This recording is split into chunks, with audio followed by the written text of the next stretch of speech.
I am Vivian, 34 years old and supposedly the ultimate disgrace of my affluent Atlanta family. Last Sunday, my mother slammed her manicured hand on our mahogany dining table in front of 26 staring relatives and announced that I had abandoned my 8-year-old son. She called me a cold-blooded monster who did not deserve the family name. I simply chewed my perfectly cooked steak and smiled. My mother had no idea I brought the receipts to prove exactly where my son had been for the last 3 years. Before I continue this story, let me know where you are watching from in the comments below. Hit like and subscribe if you have ever had to stand up to family who underestimated your worth. Growing up in the elite circles of Atlanta meant that appearances were everything. Our family estate in Buckhead was a sprawling brick mansion with manicured gardens and a grand foyer that screamed generational wealth. My grandfather Elias built his real estate empire from the ground up and expected excellence from all of us. But my mother Patricia cared more about country club status and gala invitations than actual family loyalty. Tonight was supposed to be a celebration of our family legacy. 26 of our most influential relatives sat around the massive custom dining table. The room smelled of expensive catered food and aged wine. Women wore designer dresses, and men wore tailored suits. It was the perfect stage for my mother to execute her public assassination of my character. The crystal chandeliers cast a warm glow over the room when the clinking of silverware suddenly stopped. Patricia stood up at the head of the table. Her face was twisted with a practiced look of righteous indignation. She slammed her palm against the polished wood so hard that the wineglasses rattled. Everyone fell dead silent. "Look at her sitting there as if she belongs among us." Patricia pointed a shaking finger directly at me. My sister Lauren sat next to her wearing a smug expression. Her white husband Spencer crossed his arms and shook his head in mock disgust. Patricia raised her voice, ensuring every aunt and uncle and cousin could hear her clearly. "Vivian has disgraced this family for the last time. She has abandoned her own flesh and blood. My poor grandson Julian has been without his mother for 3 whole years. She left him to chase her selfish little life and forced me to pick up the pieces.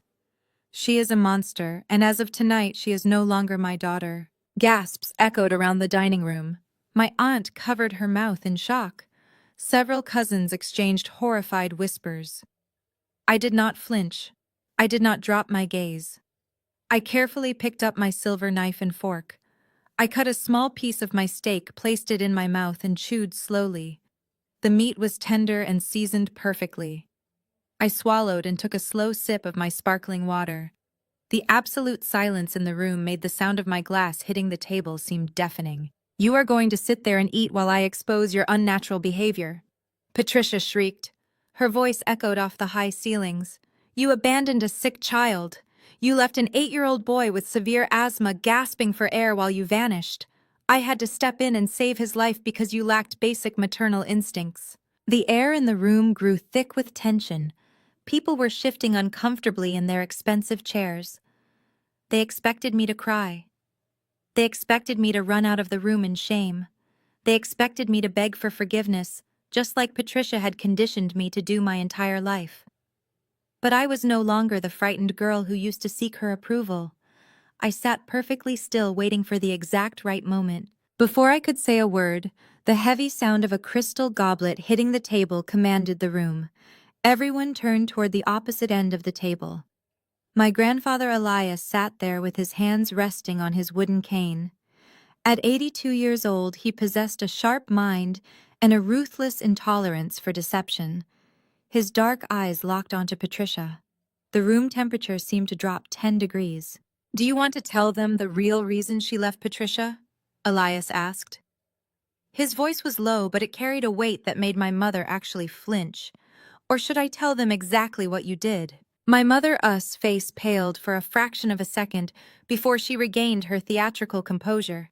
She completely ignored my grandfather's warning. She refused to back down because her ego would never allow her to lose face in front of the Atlanta elite. She was too desperate to secure her narrative and destroy my reputation once and for all. "Tell them what?" Patricia snapped back. Tell them how I sacrificed my golden years to pay for Julie and us expensive medical care. Tell them how I spent thousands of dollars to keep him in a private school so he would not fall behind while his mother was nowhere to be found. I have the proof right here. She reached into her designer handbag and pulled out a thick stack of papers. She threw them onto the center of the dining table with a dramatic flourish. The papers slid across the polished wood, stopping just short of my plate. "These are his medical bills," Patricia announced to the whispering crowd. "These are his school tuition invoices and hospital records. I paid for all of this out of my own pocket because this woman sitting right here refused to contribute a single dime to her own child's U.S. survival. Read them if you do not believe me. Look at the thousands of dollars I spent to keep that poor boy breathing." The relatives leaned forward, straining to see the documents. The forged hospital logos and fake billing statements looked incredibly convincing from a distance. Lauren smirked at me from across the table, clearly enjoying the spectacle. Spencer nodded solemnly, playing the role of the concerned, supportive son-in-law. They thought they had me cornered. They thought these fake papers would be the final nail in my coffin, sealing my fate as the villain of the family. The whispers around the table grew louder. My uncle leaned over to inspect the top page of the stack. He shook his head in disbelief and shot me a look of pure disappointment. The judgment in their eyes was palpable. They were all buying into her performance. Patricia stood tall, soaking in the sympathy of the room. She loved playing the martyr. She loved being the savior of the family while painting me as the ultimate failure. For years, she had used this exact tactic to control me. Whenever I achieved anything, she found a way to twist the narrative to make herself the victim or the hero. But tonight was different. Tonight, the stakes were higher than just family gossip.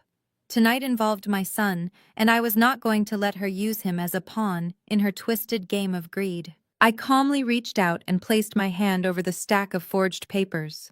The room held its breath, waiting for my defense. Patricia crossed her arms, waiting for my apologies. But I just kept smiling. My grandfather Elias watched me from the end of the table, a knowing glint in his sharp eyes. The trap was set, and my mother had just walked right into it. She threw down her fake proof to validate her lies, but she completely forgot who she was dealing with. Patricia pressed a manicured hand to her chest, her diamond rings catching the light from the chandeliers above. Tears pooled in her eyes, perfectly timed and executed. She let out a ragged sigh that echoed through the silent dining room. She looked around the table at the faces of our 26 relatives, making sure every person was captivated by her performance. "Do any of you know what it is like to hold a gasping child in your arms in the middle of the night?" Patricia asked, her voice trembling with manufactured grief. "Do you know the sheer terror of watching your grandson turn blue because his lungs are failing him, all while his mother is out living her best life ignoring my calls? I spent night after night in hospital waiting rooms. I emptied my personal savings to pay for his asthma treatments and emergency visits. I did not buy a single new dress for 2 years so that Julian could breathe. I paid for the best private school in Atlanta so he would not fall behind because the boy needed stability. I gave him the life his own mother refused to provide." A collective murmur of sympathy washed over the table. My aunt dabbed her eyes with a linen napkin.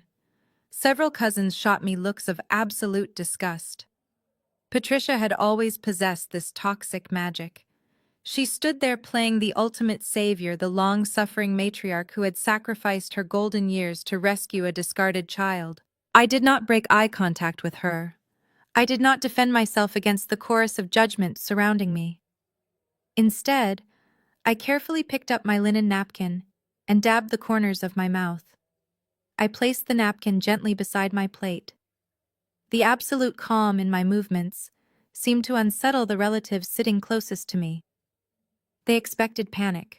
They expected a tearful confession or a desperate plea for understanding. I reached down to the floor where my leather briefcase rested against the leg of my chair. The heavy brass clasp clicked open with a sharp sound that sliced through my mother's continuous sobbing. I reached inside and pulled out a thick, heavy manila folder. I stood up slowly. I let my eyes sweep across the faces of my family, letting them see the complete absence of shame in my expression. I walked the few steps toward Patricia. She watched me approach, her fake tears drying up as a flicker of genuine uncertainty crossed her features. I lifted the manila folder and let it drop heavily directly on top of her scattered, fabricated medical bills. "You should really double-check the dates when you forge hospital invoices, Mother," I said, my voice steady and resonant in the quiet room. Patricia stepped back, her mouth falling open. "What is this garbage?" she stammered, attempting to maintain her righteous anger. "You think you can bring fake papers into my house to cover up your neglect?" "Open it," I told her. "Or are you afraid of what everyone will see?" My grandfather. Elias, still sitting quietly at the end of the table, gestured with his cane toward the folder. "Open the file, Patricia," he commanded. With shaking hands, my mother flipped open the heavy cover. The first thing visible was a pristine stack of bank statements. Every single page bore the unmistakable raised red seal of the Federal Reserve. These were not printed from a home computer. These were certified, heavily regulated federal financial documents. "Allow me to explain, since math was never your strong suit," I said, projecting my voice so every relative could hear the truth. "Those are certified records from a private trust account. I established that trust 3 years ago on the exact day you claimed I vanished. If you look closely at the highlighted rows, you will see a story that contradicts your tearful performance." Patricia stared at the documents, her face draining of color. The numbers were undeniable. Every single medical bill and emergency room visit for Julian was paid in full. You will notice that those payments were made via automatic wire transfer directly from my trust to the Pediatric Pulmonology Center. You never paid a single medical bill, Mother. The second page shows his private academy tuition receipts. Paid in full by me on the 1st of every month. I even paid for his extracurricular activities, his tutoring, and his uniforms. The murmurs around the table completely stopped. My aunt, who had been crying for Patricia, now leaned forward, her eyes darting between the certified federal documents and the cheap printouts my mother had thrown down earlier. Patricia's papers lacked official letterheads, and the dates I pointed out were glaringly mismatched. "You have not spent a single dime of your own money on my son," I said. "You did not sacrifice your vacations. My financial records show I was funding the very account you used to maintain this mansion. I paid for everything and I kept the receipts." Patricia's mouth opened and closed, but no sound came out. The grand illusion she had spent years building was fracturing in front of her most important audience. The elite relatives she desperately wanted to impress were now staring at her with growing suspicion. The power dynamic in the room flipped in a matter of seconds. Suddenly, the screech of a wooden chair pushing violently against the marble floor broke the silence. My sister Lauren sprang to her feet. Her face was flushed with panic and rage. She could not handle watching her mother and, by extension, her own source of funding being dismantled so easily. "This is a lie," Lauren shouted, pointing her finger at my face. "You are just a lowly accountant. You do not have the kind of money to set up federal trusts or pay private school tuition. You probably printed these out in your cubicle. You are a fraud, Vivian, and you forged government documents just to make our mother look bad." I watched my younger sister stand there shaking with a mixture of fear and entitlement. Lauren had always been the golden child. She was the one Patricia paraded around exclusive country clubs while I was tucked away in my small bedroom studying. Now she was desperately trying to protect the fragile illusion of her perfect life. "You are embarrassing yourself," Vivian, Lauren said. Her voice echoed off the high dining room walls. "Everyone knows you work a boring government job. You live in a modest townhouse and drive a reliable sedan. You do not even wear designer labels. How do you expect anyone at this table to believe you have hundreds of thousands of dollars sitting in some secret federal trust fund? You are just jealous. You have always been jealous of me and Spencer." I let her finish her little speech. The rest of the family watched me closely. My aunt shifted uncomfortably in her seat. My uncle took a nervous sip of his aged wine. They were all waiting to see if I would crack under the heavy pressure of my sister mocking my lifestyle. But I felt nothing but a profound sense of peace. I took a slow breath and looked at Lauren. I looked at the expensive diamond tennis bracelet catching the light from the crystal chandelier above us. "It is incredibly bold of you to mock my salary, Lauren," I said calmly. especially since my supposedly meager income has been funding your entire existence for the past 2 years. Lauren scoffed and crossed her arms tightly across her chest. You are delusional. My husband provides for me. Spencer is a highly successful investment fund manager. I smiled. It was a cold and hollow smile. Is that what he tells you? I asked. Let us talk about that beautiful white Porsche Cayenne you drove here tonight. The one you posted all over social media, claiming it was a surprise anniversary gift from your loving husband. Did you ever bother to look at the routing number on the lease agreement, Lauren? Or did you just sign exactly where Spencer told you to sign? Lauren blinked. Her arrogant expression faltered for just a fraction of a second. Spencer bought that car, she insisted. His firm had a record-breaking quarter. His firm is drowning in debt, I corrected her, my voice never rising above a conversational volume. But my trust account is doing exceptionally well, which is why the monthly lease payment for your luxury vehicle is automatically drafted from my secondary account on the 15th of every single month. A collective gasp rippled through the dining room. Patricia tried to speak, but I held up my hand to silence her. I was not finished dismantling their lies. And let us talk about that heavy platinum credit card you keep in your custom purse, I continued. The one you swipe without a second thought when you go on your weekly spa retreats and your luxury shopping sprees in Buckhead. You thought Spencer set up a corporate expense account for you. That is a secondary card attached to my name. Every time you buy a $5,000 handbag, you are spending the money of the lowly accountant you just insulted. Lauren looked wildly at her husband. Spencer was suddenly very interested in the pattern of the marble floor. He refused to meet her panicked eyes. The silence in the room was absolute. The wealthy relatives who had been judging me just minutes ago were now staring at Lauren with open pity. You are lying, Lauren whispered. Her voice was shaking now. Mom, tell her to stop lying. But Patricia could not save her.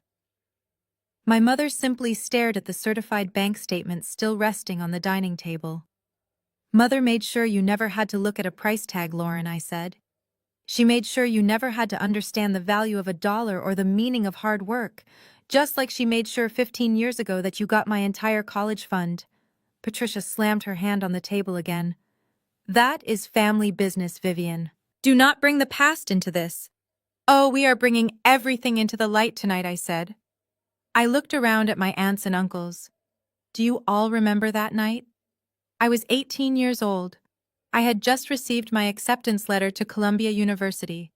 It was the proudest moment of my life. But my mother sat me down in this very room. She told me that Lauren was dating a young man from a very prominent white family. She said Lauren needed to impress her future in-laws to secure her place in their social circle. I turned my gaze back to my sister. She looked me right in the eye and told me my degree was a luxury this family could no longer afford. She drained my college savings account to pay for your lavish wedding and the down payment on your Buckhead mansion. I was told to go to a community college and get a practical job so you could play the role of a wealthy housewife. You were always so selfish, Patricia hissed. Her face was flushed dark with anger. You never understood family duty. You never understood what it takes to survive in this society. We had to present a united front of success. My duty was to be your personal bank, I replied. My duty was to sacrifice my future so you could pretend to be richer than you actually were. You drained my future to buy her a husband. And when that money ran out, you found a new way to leech off my hard work. Patricia always told everyone I chose a cheaper school because I could not handle academic pressure. Suddenly, Spencer stepped forward, smoothing his expensive tailored jacket. He put his arm around Lauren and glared down at me. You will apologize now, Vivian, he said. Spencer tightened his grip on Lauren and stared at me with pure condescension. He smoothed the lapels of his expensive tailored jacket and took a step forward. He told me I had completely lost my mind and was projecting my own pathetic financial insecurities onto him and his wife. His voice was smooth and practiced, like a man who had spent his entire life selling empty promises to rich people. He addressed the entire room, telling them that I was nothing but a low-level government employee who was bitter about her station in life. He reminded every aunt and uncle at the table that his hedge fund was the absolute backbone of this family. He claimed he was the only reason they all still had a standing in Atlanta society. He puffed out his chest and stated that his brilliant investments paid for the country club memberships, the charity gala tables, and the elite lifestyle they all enjoyed. He looked down at me and let out a sharp, mocking laugh. He told me that my little savings account was cute, but I had no earthly idea how real wealth actually worked. He said I was just a sad, lonely woman who pushed papers in a depressing cubicle for a meager pension while he was out moving millions of dollars across the global market. The relatives around the table began to nod slowly in agreement. They desperately wanted to believe Spencer. He was the golden boy, the successful white savior who had married into their family and supposedly elevated their status. They looked at my simple dress and then looked at his bespoke suit and luxury watch. They let his arrogance wash over them because it was much easier to believe his confident lies than to accept my harsh truths. My mother Patricia looked at Spencer with absolute adoration. She felt vindicated by his words. She thought Spencer had just put me back in my place and saved her from further humiliation. I let his insulting words hang in the air for a long moment. I did not raise my voice or show a single ounce of anger. I simply reached back into my leather briefcase. I pulled out a heavy black leather wallet. I flipped it open and tossed it onto the center of the mahogany table right next to my bank statements. The heavy gold shield caught the light of the crystal chandeliers above us. The metallic thud echoed in the quiet room, forcing everyone to stare at it. I looked directly into the arrogant eyes of my brother-in-law. I told him I did not just push papers for a pension. I informed the entire table that I was a senior federal financial fraud investigator for the United States government. I explained that my actual job was to track down white-collar criminals who created fake investment portfolios to steal from innocent people. I told them I led a federal task force that dismantled corrupt financial institutions and hedge funds just like his.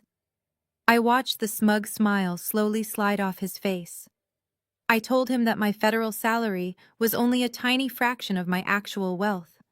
I explained that my forensic understanding of the financial markets had allowed me to make private strategic investments that yielded returns he could only dream of achieving. I told him that I did not need to flaunt designer labels or drive flashy cars because real wealth was quiet while broke people always had to be loud. I leaned forward and rested my hands flat on the table. I told Spencer that I knew exactly what was happening inside his supposedly prestigious hedge fund. I detailed how his accounts were severely over-leveraged and completely mismanaged. I told the room that he was currently facing massive margin calls from his brokers that he absolutely could not cover. I explained that his entire business model was a fragile house of cards ready to collapse under the crushing weight of his own greed and incompetence. I told him his firm was drowning in debt and that he was bleeding capital so fast that he could barely make payroll for his few remaining employees. My income from a single quarter was enough to buy out his entire failing portfolio. Spencer dropped his arm from Lauren. He took a staggering step back, as if he had been physically struck by my words. The color drained completely from his face, leaving him looking pale and sickly for a brief second. Then that initial shock was quickly replaced by a desperate, frantic rage. His face turned a deep, ugly shade of crimson. The veins in his neck bulged visibly against his expensive silk collar. His polished, sophisticated persona completely shattered, leaving behind nothing but a panicked, angry man grasping at straws. He pointed a trembling finger at me and started shouting that I was a liar. He demanded the family ignore every word I was saying. He claimed I was making up ridiculous stories just to ruin his stellar reputation out of pure spite. He slammed his hand against the back of his dining chair and threatened to call his elite team of corporate lawyers immediately. He screamed that he was going to sue me for every penny I had in my bank accounts. He threatened to drag my name through the mud and destroy my federal career with a massive defamation lawsuit. He swore he would not stop until I was bankrupt and begging on the streets of Atlanta. Lauren started crying again, clinging to his arm and begging him to calm down before he had a heart attack. Patricia was clutching her chest, acting as though she might faint from the sheer scandal unfolding in her dining room. The rest of the family sat frozen in their seats, watching the perfect son-in-law completely unravel in front of their eyes. The dining room was so quiet that the only sound was the heavy breathing of my relatives. They were waiting to see what would happen next. They were waiting to see if Spencer could somehow regain control of the situation, but I knew he was already defeated. I did not blink at his empty threats. I did not flinch when he yelled in my face. I remained seated and perfectly composed. I slowly reached into my pocket and pulled out my smartphone. I set the phone down on the table right next to my federal gold badge. I looked up at Spencer and offered him a chilling smile. I calmly told him that before he called his highly paid lawyers to file a defamation lawsuit, he might want to listen to a little bedtime story first. I unlocked my screen and pressed play on an audio recording. I did not move a muscle as Spencer stood there demanding an apology. The silence in the dining room was thick and suffocating. Every pair of eyes bounced between his flushed, angry face and my completely calm demeanor. I simply reached out with one steady finger and pressed the screen of my smartphone. The audio began to play instantly, and the crisp sound of the recording echoed loudly off the vaulted ceiling. It was Spencer speaking, but his voice sounded nothing like the arrogant, booming tone he had just used to insult me. The voice coming from my phone was pathetic and trembling. It was the sound of a grown man sobbing uncontrollably. "Patricia, please, you have to help me." The recorded voice of Spencer begged, his words slurring together between wet, gasping breaths.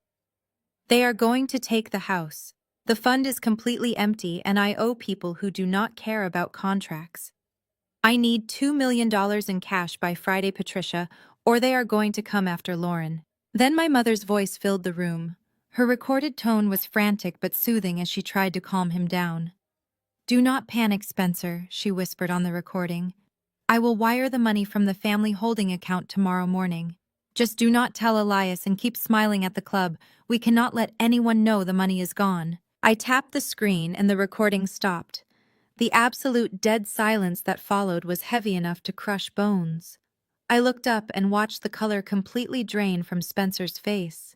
He stood frozen with his arms still wrapped around Lauren, but he looked like a ghost. Lauren slowly turned her head to stare at her husband, her eyes wide with a mixture of horror and betrayal. She had married him because she believed he was her ticket into the highest tiers of wealth. She thought her perfect white husband was the ultimate prize that elevated her above the rest of our family. Instead, she had married a bankrupt scammer. I leaned back in my chair and folded my hands, resting them on top of the federal bank statements. "Did you really think you could hide a multi-million-dollar wire fraud from a senior federal investigator?" I asked, looking directly at Patricia. "You have been quietly draining grandfather Elias and the rest of this family for the past 4 years just to prop up a fake lifestyle. You siphoned our generational wealth into the hands of a miserable con artist who lost it all on bad bets and loan sharks. You sold out your own blood just so you could parade a supposedly rich son-in-law around your elite social circles." My uncles and aunts began to murmur, their shock rapidly shifting into pure outrage. My Uncle James clenched his fists and glared at Spencer with an intensity that made the younger man shrink back. Grandfather Elias sat at the head of the table staring at Patricia with a look of profound disgust. The generational wealth he had built from nothing, facing decades of systemic hurdles, had been secretly handed over to a parasitic fraud who looked down on the very people funding his life. "You let him stand in our dining room and insult us," Grandfather Elias said, his voice dangerously low. "You let him mock your own daughter while he was stealing my money." Patricia was hyperventilating.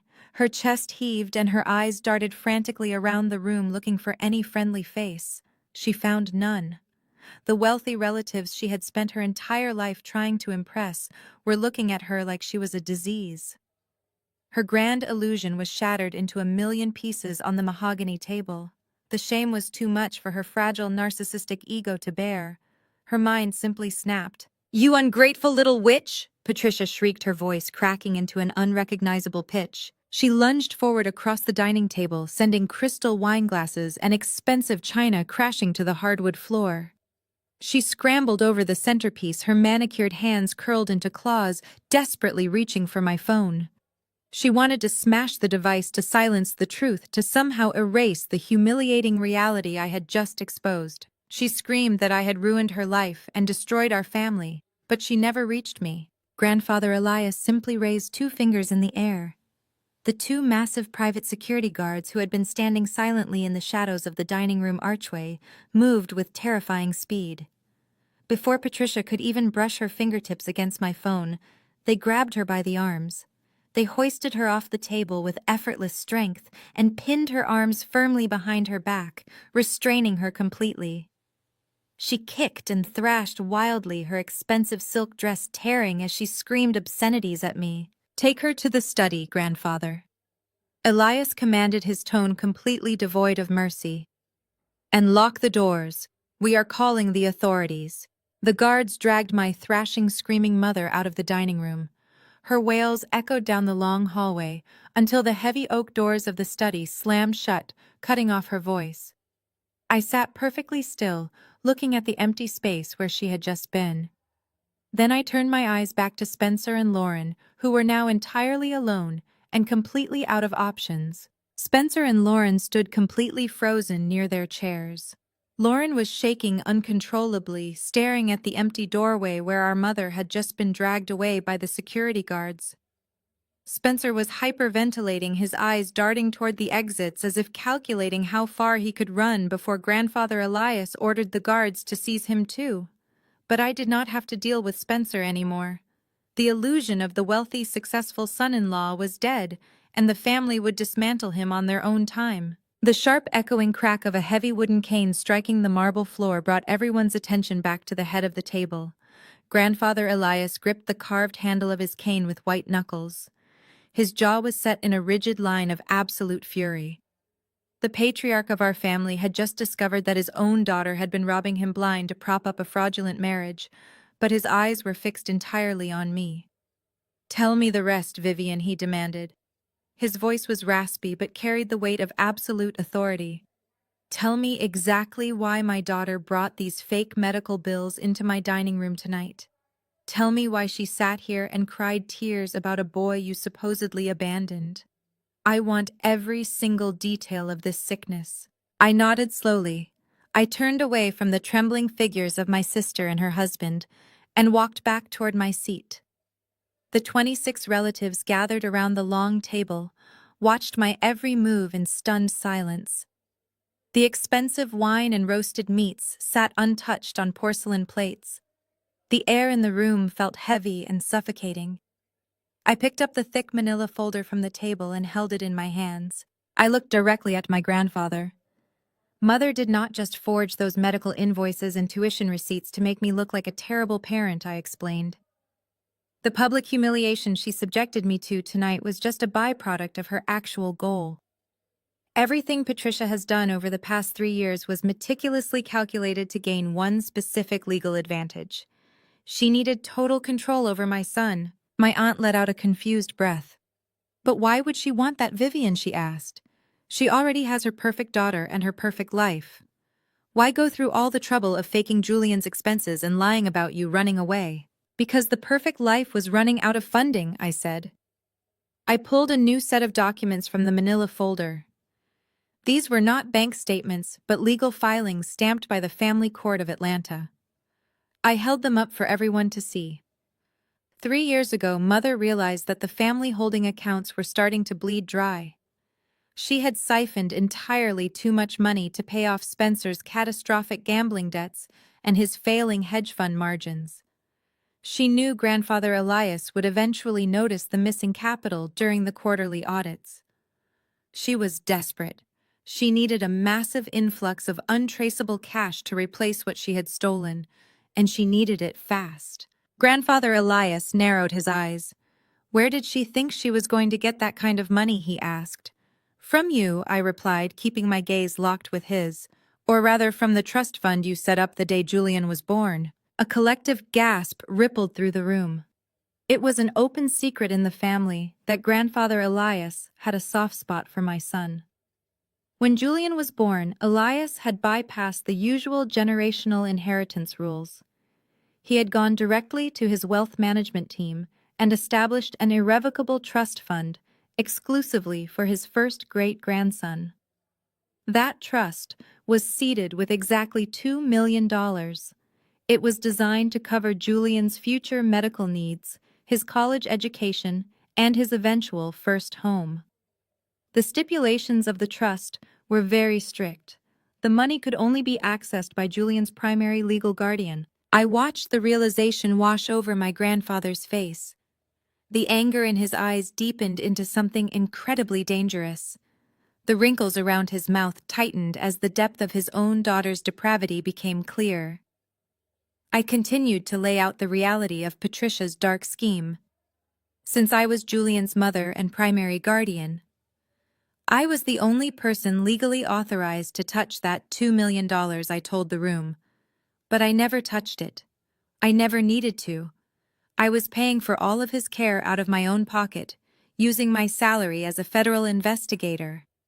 The $2 million just sat there collecting interest completely out of my mother's reach, and it drove her absolutely crazy. I took a few slow steps down the length of the dining table. I made sure every relative heard my next words. So Patricia fabricated a crisis, I said.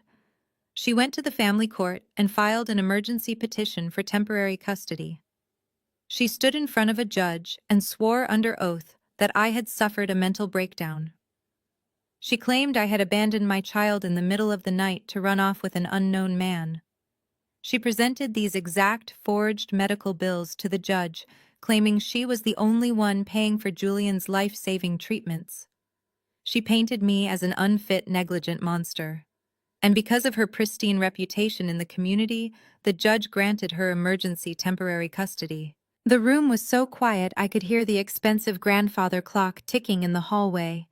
My Uncle James shook his head in disbelief. "She stole your son just to get the keys to the bank," he whispered.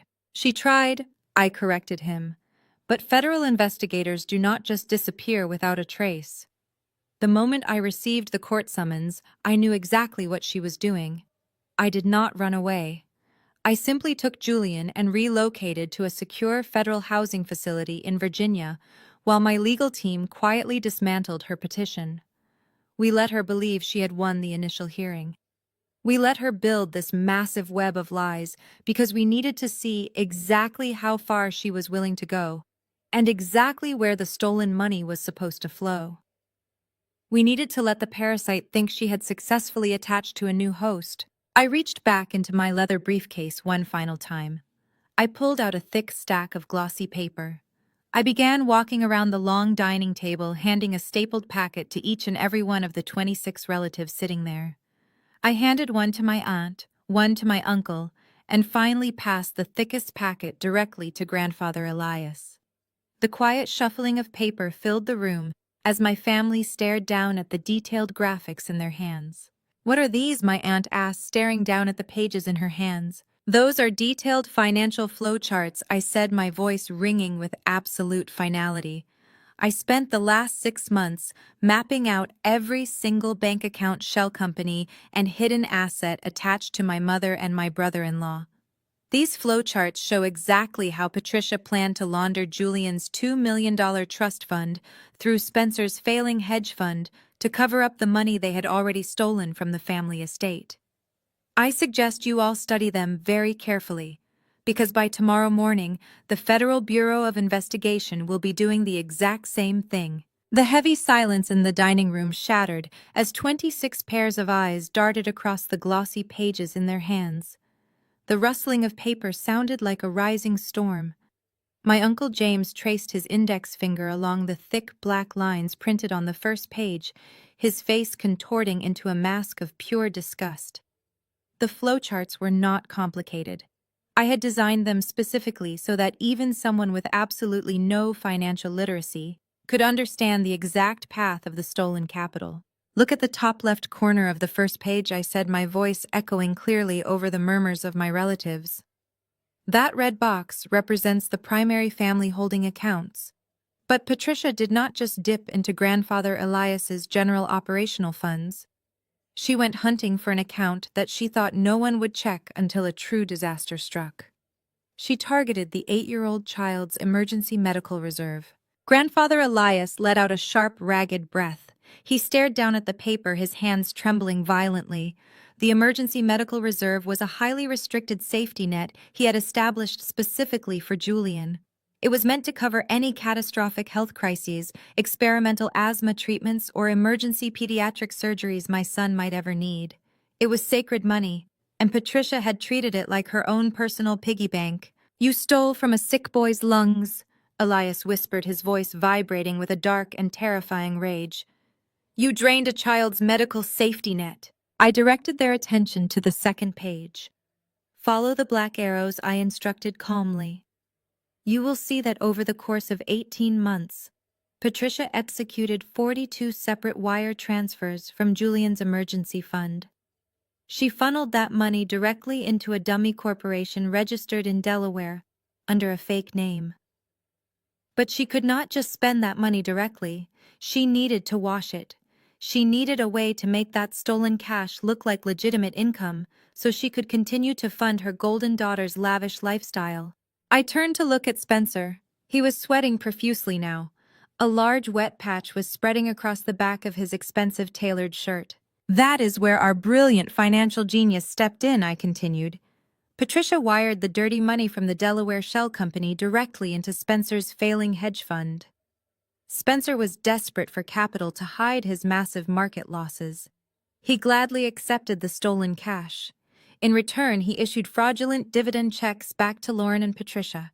He washed the money through his phantom portfolios, allowing Lauren to buy her luxury vehicles, her designer handbags, and her exclusive spa treatments with funds stolen directly from my son's medical reserve. The entire table turned their collective gaze toward Spencer. The wealthy aunts and uncles who had praised his financial acumen just moments ago now looked at him as if he were a diseased rat. They saw him not as a successful white savior who elevated their social standing, but as a pathetic parasite who was actively draining Black generational wealth to mask his own staggering incompetence. Spencer's survival instinct kicked in with violent speed.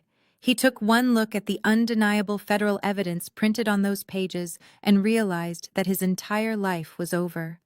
The Federal Bureau of Investigation was not a threat he could talk his way out of.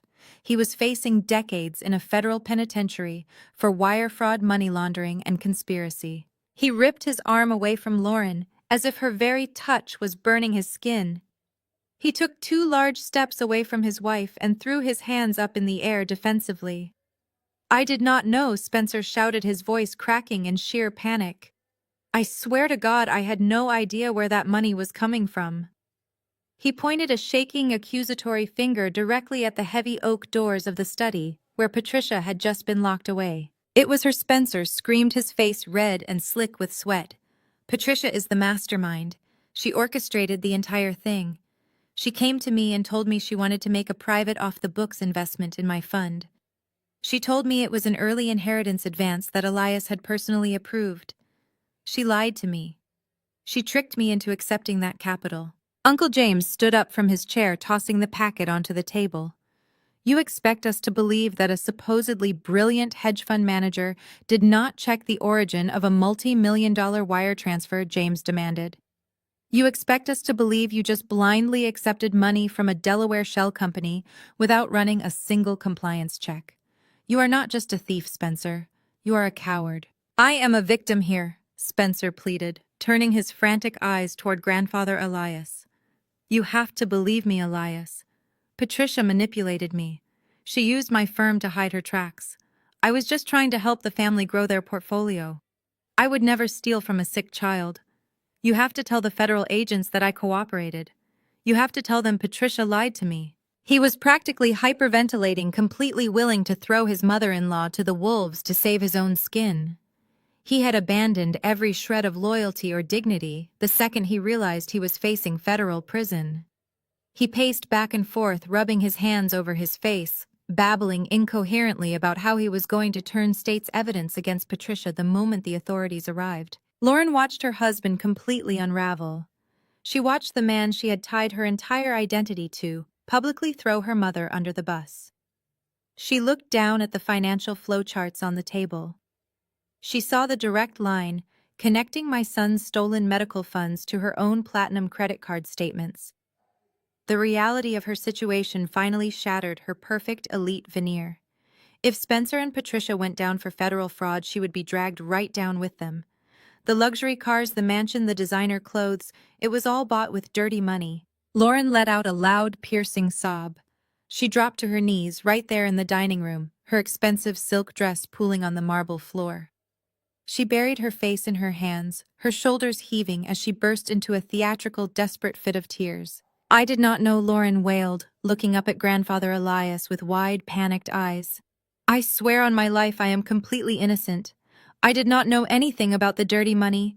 I thought Spencer was successful. I thought my mother was just being generous. You have to believe me. I am innocent."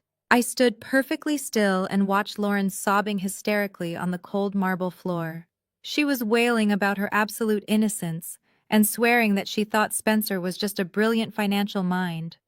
She cried that she believed her mother was simply being generous with the family wealth. She begged everyone in the room to believe that she was just a naive wife who had no earthly idea that her lavish lifestyle was funded by dirty money. I walked slowly around the long mahogany table until I was standing directly over my younger sister. I looked down at her fake tears and her trembling shoulders. I reached into the inside pocket of my tailored federal blazer and pulled out a single folded slip of paper. The entire dining room watched me in dead silence. I did not raise my voice, but the quiet, absolute authority in my tone made her flinch. "You claim you knew absolutely nothing about the stolen money," I said, holding the folded paper out in front of her face. "You expect grandfather Elias and the rest of this family to believe that you were just an innocent victim who accidentally benefited from a multi-million-dollar fraud." I unfolded the paper with a sharp flick of my wrist and held it up so the crystal chandeliers illuminated the dark ink. I told the entire dining room that this document was a transaction record from one of the most exclusive luxury jewelers in downtown Atlanta. I explained that it was a finalized purchase receipt for a custom diamond tennis necklace that cost exactly $50,000. Lauren stopped crying instantly.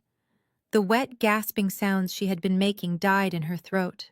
Her breath hitched and her wide, terrified eyes locked onto the piece of paper in my hand. I read the last 4 digits of the payment method aloud, letting the numbers echo in the cavernous room. I explained to our aunts and uncles that those 4 specific numbers perfectly matched the dedicated medical care card attached to Julian's trust fund. I told them it was the exact same plastic card that was legally designated to pay for my 8-year-old son's emergency asthma inhalers and pediatric hospital visits. I leaned down slightly so I was directly eye level with my terrified sister. I told her it was absolutely fascinating how a supposedly innocent woman could walk into a high-end jewelry boutique and confidently swipe a pediatric medical care card to buy herself diamonds. I asked her if she had even bothered to look at the name printed on the front of the plastic before she signed her name on the dotted line. Lauren let out a strangled, panicked gasp. Her hands flew up to her chest, clutching wildly at her own throat. She desperately tried to cover her neck, to physically hide the sparkling $50,000 diamond tennis necklace that was currently resting against her collarbone.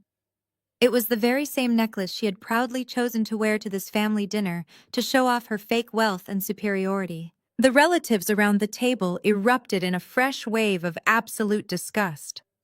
My Uncle James slammed his heavy fist down on the table, sending a shockwave through the silver cutlery. He told Lauren she was just as sickening and corrupt as her husband and her mother. My aunt muttered that it was a complete disgrace to watch a grown woman parade around a dining room wearing diamonds that were literally stolen from the lungs of a sick child. Lauren kept her hands clamped tightly over her neck as if trying to physically choke back her own monumental shame. She scrambled backward on the marble floor, trying to put distance between us, but there was nowhere for her to hide. Her deliberate complicity was dangling right there in plain sight, catching the light for everyone to see. Grandfather Elias leaned heavily on his carved wooden cane. His broad chest was heaving with an anger so deep it seemed to shake his entire frame. The patriarch of our family had seen enough. He turned his piercing, furious gaze toward the heavy oak doors of the study where my mother had been taken. "Bring her back out here," Elias commanded, his voice booming with absolute authority. "I want that thief to look her family in the eye right now." The two massive private security guards opened the study doors and dragged my mother back out into the dining room. Patricia was no longer screaming or fighting. She looked disheveled and frantic, her expensive designer silk dress torn at the shoulder and her hair falling out of its perfect styling. The guards forced her to stand at the end of the long table right next to the weeping, pathetic figures of Lauren and Spencer. Elias pointed his cane directly at the detailed financial flowcharts scattered across the dining table. He told Patricia that her entire criminal enterprise had been mapped out and completely exposed for everyone to see. He told her that her own son-in-law had already turned on her and was loudly planning to throw her to the federal authorities to save his own skin. He told her that her favorite golden daughter was currently sitting on the floor wearing stolen medical funds around her neck. Patricia stared blankly at the flowcharts. She looked at Spencer, who immediately looked away, refusing to meet her eyes. She looked at Lauren, who was sobbing hysterically into her hands. She realized in that exact moment that every single one of her meticulously crafted lies had been entirely dismantled. The walls had closed in, and she was completely cornered with absolutely no way out. But instead of apologizing or showing a single ounce of remorse for stealing from her own grandson, my mother simply straightened her spine. A twisted, desperate light flashed in her eyes as she looked around the room at our wealthy relatives. She took a deep breath and decided to play her absolute last remaining card. "We cannot let this get out," Patricia pleaded, her voice trembling with a toxic mixture of panic and deep manipulation. "We are a proud, prominent Black family," she told the room, spreading her hands in a plea for solidarity. "We have worked entirely too hard and overcome too much to build our pristine reputation in this city. You all know exactly how the white establishment waits for people like us to fail. They want to see us tear each other apart in the public eye so they can tear down everything we have built." She looked directly at grandfather Elias, begging him to reconsider his anger. She told him that if he let me hand those flowcharts over to the federal agents, the ensuing public scandal would destroy the family name forever. She claimed that the media would drag his lifelong legacy through the mud and erase decades of Black excellence. She then turned her venomous glare toward me. She pointed a shaking, accusing finger directly at my face and told the family that I was the real traitor in the room. She cried that I was destroying our racial solidarity just to settle a petty personal vendetta. She swore that a real loyal daughter would protect her family's reputation at all costs, instead of inviting the white federal establishment into our dining room to tear us down. She demanded that everyone turn against me to protect the family name. I looked at my mother as she stood there sweating and trembling, trying to invoke the sacred bond of our race to save herself from federal prison. It was the most repulsive thing I had heard all evening. The sheer audacity of her standing in my grandfather's house, pleading for Black solidarity, made my stomach turn. I took a slow step toward her, closing the distance until I could see the desperate panic shaking her pupils. I told her she had absolutely no right to speak about protecting Black excellence. I told the entire dining room to look at the reality of how Patricia actually lived her life. She did not care about our family legacy or standing strong against the white establishment. In fact, she spent every waking second of her pathetic life trying to buy her way into that exact same establishment. I reminded the table of how Patricia used to complain about the historical Black country clubs in Atlanta, claiming they were not prestigious enough for her new elevated status. She always wanted to be the only person of color in the room because she thought it made her special. I pointed directly at the sweating, trembling figure of Spencer, who was now cowering near the wall. I told my mother she had used this man as her ultimate social shield. The moment Lauren brought home a white finance bro with a tailored suit and a country club pedigree, Patricia saw her golden ticket. She used Spencer's whiteness to pry open the doors of exclusive, segregated golf clubs that had spent decades actively keeping people like my grandfather out. She paraded Spencer around her high society galas like a shiny new trophy, begging for the validation of the white elites she secretly worshipped. I let my voice drop so she had to strain to hear the absolute contempt in my words. I told her she was so desperate to be accepted by the very people she was now claiming to fight against that she willingly sacrificed her own flesh and blood. She sold out her black grandson to feed the endless greed of a mediocre white con artist. She took the generational wealth that grandfather Elias had bled to build in a hostile world, and she handed it over to a man who secretly laughed at our family behind our backs. She thought proximity to his fake wealth would make her untouchable, but it only made her a criminal. My uncles nodded slowly as the ugly truth washed over the room. They all remembered how Patricia used to brag about Spencer's connections. They remembered how she would force everyone to accommodate his golf schedules and his delicate dietary needs at every single holiday dinner. She had pushed me and Julian into the shadows because a single mother with a sick child did not fit into the flawless elite aesthetic she was trying to purchase with stolen money. She wanted us hidden away so she could play the role of the perfect wealthy mother-in-law to her perfect white savior. I looked at grandfather Elias. He sat completely rigid, his jaw tight with an anger that was older and deeper than anything Patricia could ever comprehend. He had fought through the civil rights movement. He had built his business empire while facing down bankers who refused to shake his hand or look him in the eye. He had created this trust fund to ensure his descendants would never have to bow their heads to anyone. And his own daughter had taken that sacred protection and handed it to a common criminal just to get a membership badge at a golf course. Patricia tried to shake her head, her eyes darting wildly. She stammered that I was twisting her intentions. She claimed she only wanted to elevate the family name and ensure we had access to the best investment networks in the city. She said Spencer was supposed to double our wealth and make us a dynasty that no one could ever touch. I did not let her finish her pathetic lie. I slammed my hand flat against the mahogany table. The loud crack made Lauren jump in terror.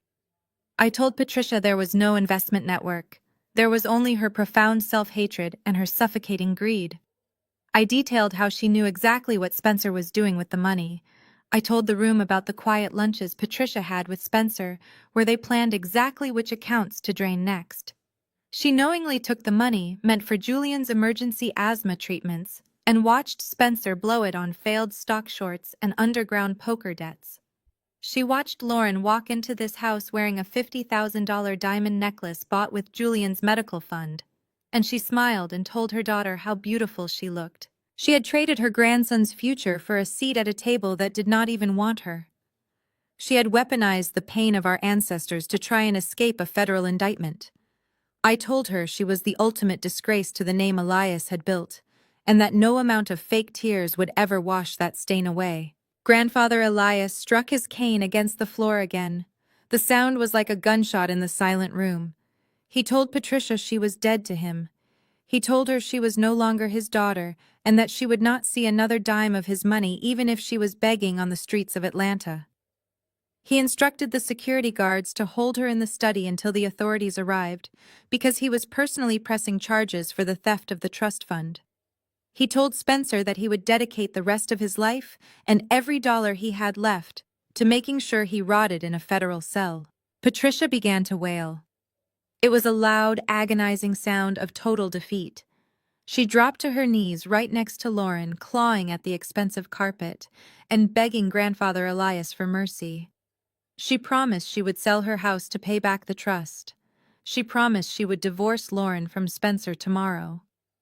She offered up any lie she could think of to stop the inevitable collapse of her world.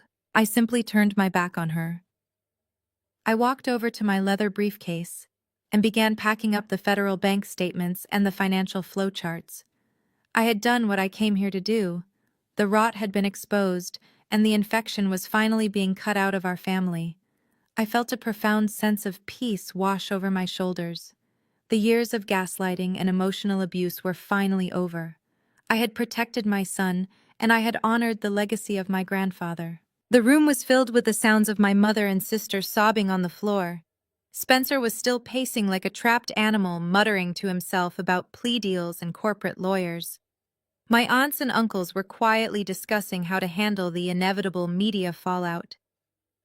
Grandfather Elias sat at the head of the table watching the ruins of Patricia's life with cold, detached judgment. Then the heavy silence of the house was suddenly broken. A rapid, aggressive knocking echoed from the front entryway. It was not the polite tap of a late dinner guest. It was loud, forceful, and continuous. The sound reverberated down the long hallway and sliced through the tension in the dining room. Everyone froze. Patricia stopped wailing. Spencer backed away from the table, his face turning the color of ash. We all turned to look down the hallway. The knocking grew louder and more frantic. Before Grandfather Elias could even instruct his security guards to check the perimeter, the grand dining room doors burst wide open. The heavy oak doors flew backward and crashed violently against the dining room walls. The loud bang echoed over Patricia's pathetic sobbing and Lauren's endless whining. 4 tall men, dressed in immaculate dark suits, strode into the room. They moved with a synchronized, rigid military precision that immediately sucked the remaining air out of the space. They did not look like the wealthy socialites or country club gossips that usually frequented Grandfather Elias's dinner parties. They had cold, dead eyes and squared shoulders that spoke of intense authority. Spencer immediately stopped his frantic pacing. A wave of profound relief washed over his pale, sweaty face. He let out a loud, dramatic breath and ran his trembling hands through his hair. He actually had the absolute audacity to smile. A sickening, arrogant smirk spread across his lips as he stepped away from his weeping wife. He looked at the 4 men in suits and then looked at Grandfather Elias with an expression of deep, misguided gratitude. Spencer thought Elias had just called in his elite corporate fixers. He assumed these men were the high-powered private attorneys or silent crisis managers that billionaires used to quietly sweep massive family scandals under the rug. Spencer was so blinded by his own privilege that he honestly believed Elias was stepping in to protect the family name just like Patricia had begged him to do moments ago. He thought the patriarch was going to bury the stolen medical funds story and make the whole nightmare disappear to avoid a public media circus. He really thought he was going to get away with it. "Thank God you guys are here," Spencer said, his voice dripping with sudden, arrogant confidence. He started straightening his expensive silk tie and wiped the sweat from his forehead. He took 2 bold steps toward the lead man in the dark suit and actually extended his hand for a polite corporate handshake. He told the men that they needed to lock down the estate immediately because there was a massive misunderstanding regarding some transferred trust funds. He pointed a shaking finger at me and told the men that I was a disgruntled relative trying to extort him and that they needed to confiscate my briefcase before I leaked family secrets to the press. The 4 men did not even look at Spencer's outstretched hand. They moved right past him, completely ignoring his pathetic corporate networking attempts. They spread out seamlessly across the massive dining room. 2 of them took positions directly in front of the main exits, blocking anyone from leaving. The other 2 walked straight toward the head of the table where I was standing next to Grandfather Elias. The lead man stopped right in front of Spencer. He did not smile, and he did not shake his hand. The silence in the room was so absolute that I could hear the antique grandfather clock ticking in the hallway. Spencer's arrogant smirk slowly began to melt away. He dropped his hand to his side. The confident posture he had just assumed completely evaporated as he finally looked closely at the men standing before him.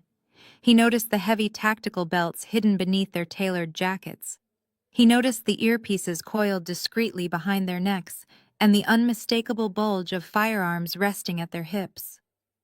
These were not corporate crisis managers sent to protect a wealthy white finance executive from his own crimes. The 4 men reached into the inside pockets of their jackets in perfect unison. They pulled out heavy leather wallets and flipped them open toward Spencer and Patricia. The bright gold shields caught the light from the crystal chandeliers overhead. Federal Bureau of Investigation and the Internal Revenue Service, the lead agent announced, his voice echoing like thunder in the silent room. He looked directly at Spencer and then down at Patricia, who was still trembling on the marble floor.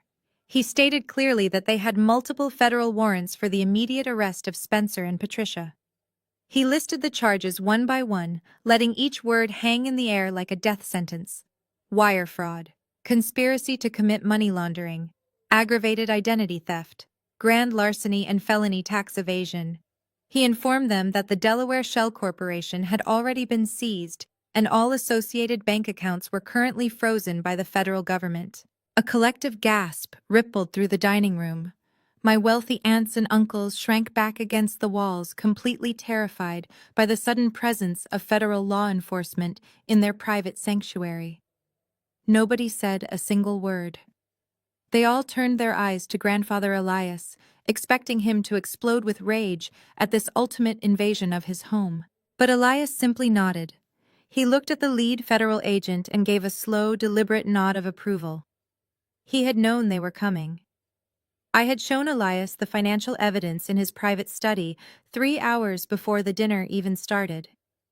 He had given me his absolute blessing to make the call to my contacts at the bureau. He wanted this cancer removed from our family, and he wanted it done with maximum permanent damage. He wanted to watch Patricia and Spencer lose their freedom in front of everyone they had tried to impress. The reality of his situation finally crashed down on Spencer. The protective bubble of his elite country club life completely shattered into a million pieces. There would be no quiet corporate buyout. There would be no high-priced lawyers sweeping his crimes under the rug to save the family reputation. He was not looking at a slap on the wrist or a simple fine to be paid off over time. He was looking at decades in a maximum security federal penitentiary for stealing millions from a sick black child. The color drained entirely from Spencer's face until he looked like a walking ghost. His eyes grew wide with an absolute primal terror. He looked at the federal agents and then he looked at the heavy gold shields in their hands. His breathing turned into rapid, ragged gasps as the walls of the dining room seemed to close in around him. The survival instinct of a cornered rat completely took over his brain. He let out a strange, high-pitched sound of pure, unadulterated panic. Spencer spun around wildly on his expensive leather shoes. He completely abandoned his weeping wife and his terrified mother-in-law. He did not even look back at them or offer a single word of comfort. He shoved his way past his own chair, knocking it violently to the marble floor, and took off sprinting at top speed directly toward the swinging wooden doors of the kitchen. Spencer did not even make it halfway to the swinging wooden doors of the kitchen before his desperate escape came to a violent end. The 2 federal agents standing near the head of the table moved with an explosive, terrifying speed. They did not shout warnings or ask him politely to stop. One of the agents lunged forward and intercepted Spencer just as his trembling hand reached out to push the brass plate of the kitchen door. The agent drove his shoulder directly into the center of Spencer's back with the force of a runaway freight train. The impact was brutal and incredibly loud. Spencer let out a sharp, breathless choke as his feet were completely swept out from under him. He crashed face first onto the solid marble floor of the dining room. The sickening thud of his expensive tailored body, hitting the unforgiving stone, sent a violent shudder through the entire house. His silver cufflinks scraped against the marble, and his custom leather shoes scrambled uselessly trying to find traction on the slick, polished floor. He tried to thrash and crawl toward the kitchen, but the second agent was already dropping his full weight onto Spencer's lower back. The agent grabbed Spencer's arms and twisted them forcefully behind him. The sharp metallic click of heavy steel handcuffs snapping shut echoed through the silent room like the final drop of a guillotine. Spencer was pinned flat against the floor, gasping frantically for air. A pathetic mixture of tears and drool pooled on the pristine marble beneath his face. He was weeping openly now, begging the agents to let him go, and swearing that Patricia had forced him into the entire scheme. The lead agent pressed his knee firmly between Spencer's shoulder blades, keeping him completely immobilized. He looked down at the pathetic finance executive and began to recite his rights with a cold, mechanical precision. "You are under federal arrest," the agent stated, his voice echoing off the high ceilings. "You are being charged with multi-million-dollar wire fraud conspiracy to commit money laundering and the gross embezzlement of a federally protected medical trust." Lauren let out a blood-curdling scream as she watched her husband being treated like a common violent street criminal. She scrambled to her feet and tried to run toward him, her expensive dress tearing as she moved.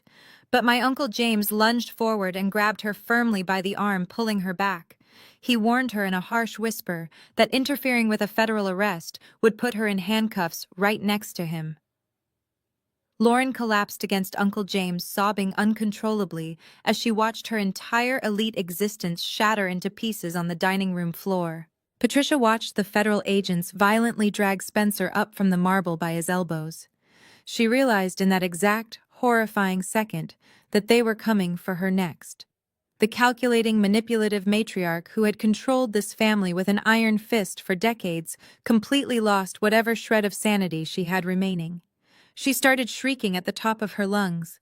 Her voice was shrill and desperate, bouncing off the crystal chandeliers and making the wealthy relatives cover their ears. She spun around to face Grandfather Elias and demanded that he call the family's elite team of corporate defense lawyers immediately.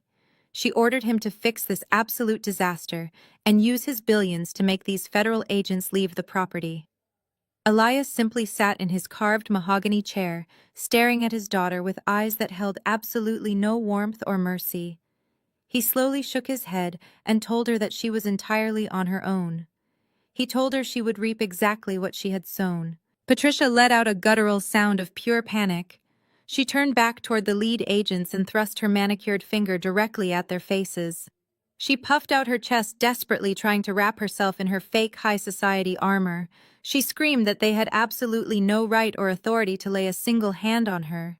She yelled that she was a personal close friend of the mayor of Atlanta and that she regularly funded the political campaigns of every major judge in the state. In a display of absolute delusion, she actually shouted that the mayor had recently granted her special diplomatic immunity for her extensive philanthropic work in the city. She demanded that the agents release Spencer and walk out the front door immediately, or she would personally see to it that their federal badges were stripped by morning. She stood there, chest heaving, honestly believing that her socialite connections and her country club status made her completely untouchable by the law. The lead agent from the Internal Revenue Service watched her frantic screaming display with zero emotion.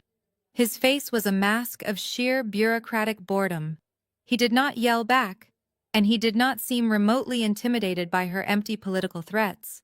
He simply reached into the inside breast pocket of his dark federal jacket and slowly pulled out a thick, folded legal document. He walked at a steady, measured pace toward Patricia, who was still loudly listing the names of powerful politicians she claimed would protect her. He stopped just inches away from her terrified face. He spoke with a chilling, quiet authority that instantly silenced her screaming. He told Patricia that the mayor of Atlanta had absolutely zero jurisdiction over federal tax evasion, international wire fraud, and the deliberate routing of dirty money through offshore accounts. He casually tossed the heavy legal document into the air. It landed with a loud slap on the marble floor directly at Patricia's feet. He suggested that she look very closely at the paperwork she had signed 3 years ago when she first established the fraudulent Delaware Shell Corporation to hide Julian's stolen medical funds. He explained that in her arrogant, desperate rush to bypass standard banking compliance and gain immediate access to the offshore accounts, she had willingly signed a sweeping federal waiver. He told her she had legally and permanently waived her right to contest immediate asset seizure and federal detention in the event of an active fraud investigation. Patricia looked down at the thick document resting on the floor. Her knees began to buckle. The bold black ink on the final page was perfectly visible under the bright lights. The signature confirming the absolute surrender of all her legal rights belonged entirely and undeniably to Patricia. Patricia stared at the heavy black ink spelling out her own name on the federal waiver. She dropped to her knees on the cold marble floor and picked up the paper with trembling hands. Her manicured nails traced the loops and curves of the signature. The entire dining room held its breath as a new horrifying realization washed over my mother's face. She looked up slowly, her eyes locking onto Spencer, who was still pinned to the floor by the federal agents. "That is not my signature," Patricia whispered, her voice cracking in absolute terror. "I did not sign this document." The lead Internal Revenue Service agent crossed his arms. "The document was notarized and filed by your designated financial representative," he stated coldly. "It binds you entirely to the corporate liabilities of the Delaware Shell Company." Patricia let out a guttural shriek that shook the crystal glasses on the mahogany table. She realized in that exact moment what Spencer had done. Her brilliant Ivy League son-in-law had not just washed the stolen medical funds through his failing hedge fund. He had expertly forged her signature on every single piece of federal liability paperwork. He had meticulously set up his own mother-in-law to be the sole mastermind and the only legal fall guy for the entire money laundering ring. When the federal authorities inevitably came knocking, Spencer had ensured that the entire paper trail pointed directly and exclusively at Patricia. "You set me up!" Patricia screamed, lunging toward the agents holding Spencer down. "You pathetic, cowardly little rat, you forged my name!" Spencer twisted his neck to glare at her from the floor. His face was bruised from the marble and his eyes were wild with vicious hatred. He stopped playing the victim and bared his teeth like a cornered animal. "You handed me dirty money," Spencer spat back at her, his voice echoing through the grand room. "You brought this federal nightmare to my doorstep, Patricia. Did you honestly think I was going to let myself go to federal prison for your disgusting family drama? I protected my firm. I protected myself. You are the one who stole from a sick child so you can rot in a cell for the rest of your pathetic life." Patricia completely lost her mind. She lunged forward with her hands outstretched, trying to claw at Spencer's face. The security guards and the federal agents had to physically restrain her, as she thrashed and kicked, cursing him with every vile word she could summon. She screamed that he was a parasite who had leached off her family wealth to mask his own staggering incompetence. She yelled that she was going to testify to the federal bureau and drag him down into the dirt with her. Spencer laughed a harsh manic sound while the agents hauled him up to his feet. He told her nobody would believe a single word from a documented fraudster whose own signature was on the asset seizure waiver. The elegant high society mother-in-law and her elite white savior son-in-law were viciously tearing each other to pieces right in the middle of grandfather Elias's pristine dining room. They cursed and spat at one another, completely exposing the toxic, rotting core of their relationship, while my aunts and uncles watched in absolute horrified silence. The federal agents tightened their grip on Patricia as she continued to thrash. Her expensive jewelry clattered against the floor. The elegant matriarch, who cared only about appearances, was now nothing more than a screaming mess of tangled hair and torn silk. She shrieked at Spencer that she had given him everything. She had financed his lifestyle and opened doors for him that he never could have opened himself. Spencer merely sneered at her as the agents pulled his arms behind his back. He told her she was a fool to think he actually cared about her or her family. He said he only tolerated her endless socialite dinners and her overbearing demands because she was an easy target with a massive bank account. The absolute venom in their voices filled the room. The illusion of their perfect high society alliance shattered into a million sharp pieces. They were tearing each other apart with a viciousness that left the rest of the family paralyzed with shock. My uncles muttered in disbelief while my aunts covered their mouths in horror. Grandfather Elias simply watched the spectacle with cold, hard eyes. He saw the true nature of his daughter and her chosen son-in-law laid bare for the entire world to see. As the federal agents began dragging Spencer toward the front doors, Lauren finally snapped out of her paralyzed state. She watched her husband being hauled away in handcuffs, and the luxurious illusion of her life evaporated into thin air. She realized that without Spencer and his supposedly brilliant finance career, she was completely destitute. The mansion, the luxury cars, the designer clothes, they were all gone. She was about to be the penniless wife of a convicted federal felon. Lauren spun around frantically looking for a lifeline. She saw Grandfather Elias staring straight ahead, refusing to even look in her direction. She saw her mother screaming as agents read her Miranda rights. Finally, her panicked eyes landed on me.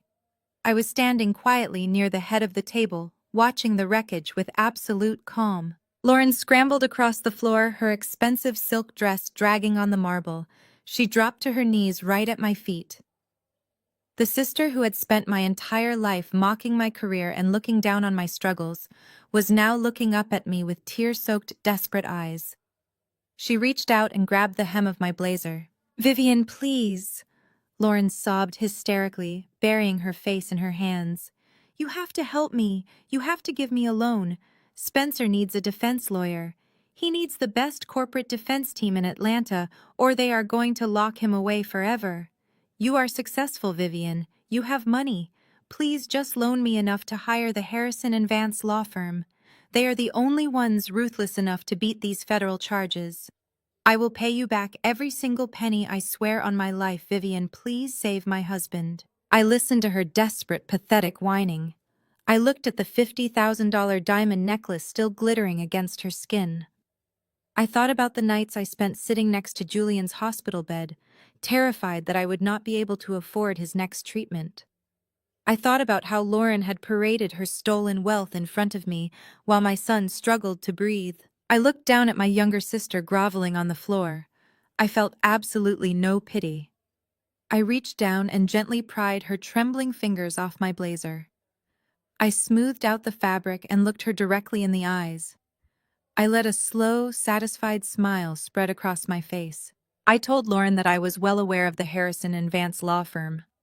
I agreed that they were indeed the most ruthless and exclusive corporate defense attorneys in the entire state of Georgia. I watched a brief flicker of desperate hope ignite in Lauren's tearful eyes. She thought I was actually going to write her a check. I leaned down so my voice would only reach her ears.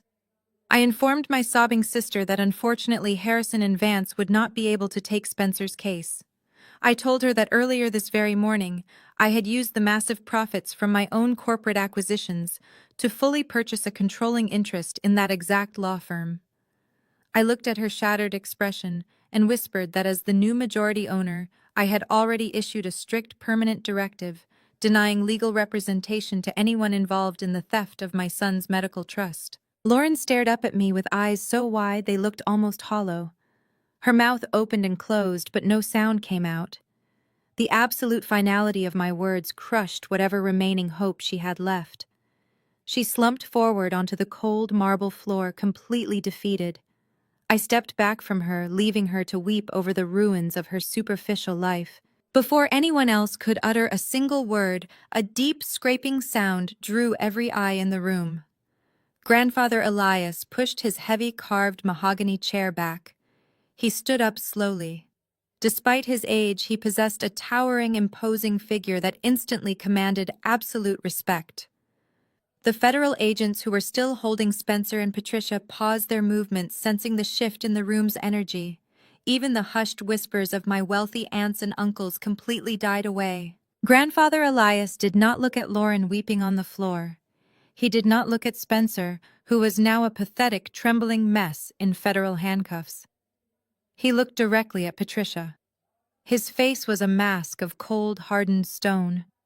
The disappointment radiating from him was so heavy, it felt like a physical weight pressing down on everyone present. He reached slowly into the inner breast pocket of his immaculate suit jacket. He pulled out a heavy, solid gold fountain pen. It was the same pen he had used to sign the founding documents of his real estate empire decades ago. He held it in his hand for a long moment, letting the gleaming gold catch the light from the crystal chandeliers overhead. At a subtle nod from Elias, his personal attorney, who had been sitting quietly at the far end of the dining table, stepped forward. The attorney carried a thick leather-bound portfolio.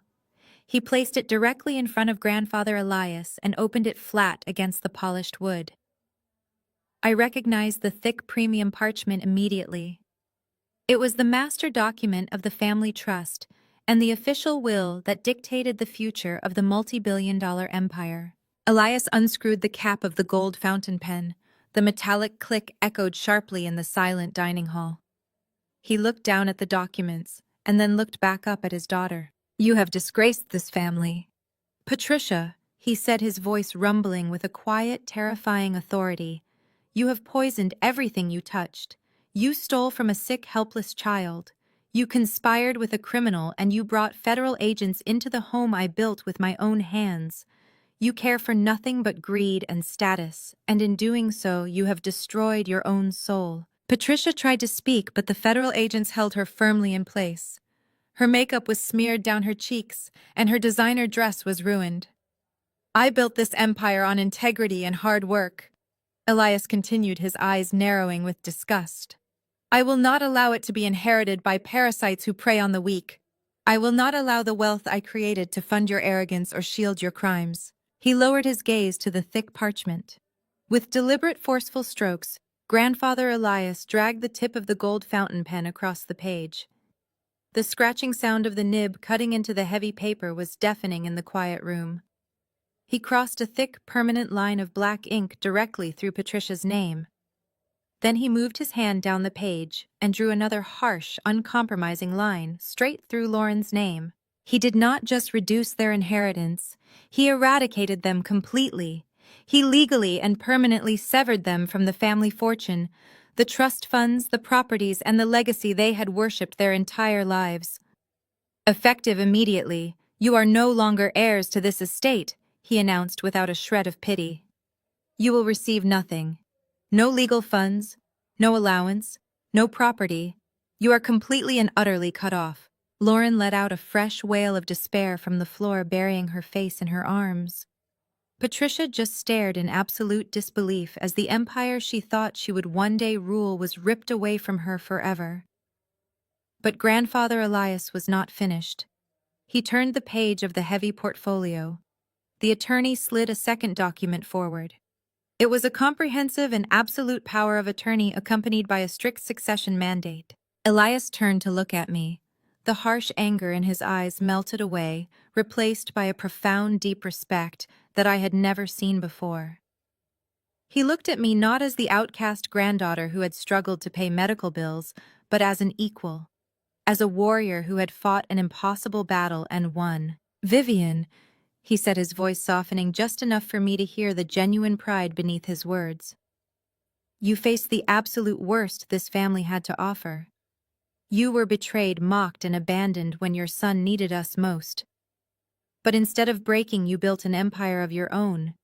You protected your child with the ferocity of a lioness, and you brought the truth into the light. You have the exact strength, the brilliant mind, and the unshakable character that this family desperately needs." He placed the gold fountain pen against the pristine white paper of the new document. He signed his name with large, sweeping, confident strokes. He handed the document to his attorney to be notarized on the spot, and then he looked back at me. "I am transferring total operational control of the entire real estate empire to you, Vivian," he declared loudly, ensuring every single relative in the room heard his final judgment. "You are now the sole executive authority over the family trust. I trust you to lead us into the future, and I trust you to cleanse this family of the rot that has infected it." The magnitude of his words settled over the dining room like a shockwave. I had not just won my revenge against those who had hurt my son. I had just been handed the keys to the entire kingdom. Patricia, realizing the absolute finality of her destruction, completely lost whatever fragile grip she still had on reality. She was going to federal prison, and she was leaving as a penniless, disgraced outcast, while the daughter she had tormented was crowned the new head of the family. With a sudden burst of hysterical, frantic strength, Patricia ripped herself free from the loosened grip of the stunned federal agents. She threw herself onto the cold marble floor, her ruined silk dress tearing as she scrambled forward. She crawled like a desperate animal, dragging herself across the polished stone until she reached the head of the table. She threw her arms around Grandfather Elias's legs, clutching his tailored trousers with a terrifying, frantic grip. She buried her face against his knees, sobbing and shrieking in a high-pitched, agonizing tone. "Father, please!" Patricia screamed, her voice tearing through her throat. "You cannot do this to me. I am your daughter. I am your flesh and blood. Please have mercy on me. Do not let them take me away in handcuffs. Do not give everything to her. We are family, Father. I beg you in the name of our blood, do not throw me away like this. Please have mercy." Grandfather Elias looked down at the weeping woman clinging to his legs. There was no paternal warmth in his expression, only the cold, hard judgment of a man who had built an empire from nothing and refused to see it dismantled by pure, unchecked greed. He reached down, his large, calloused hands grasping Patricia's wrists with a sudden, unyielding strength. With a swift, uncompromising motion, he peeled her manicured fingers off his tailored trousers. He stepped backward, physically separating himself from his own daughter, leaving her slumped and shivering on the cold marble floor. "Do not dare speak to me of blood!"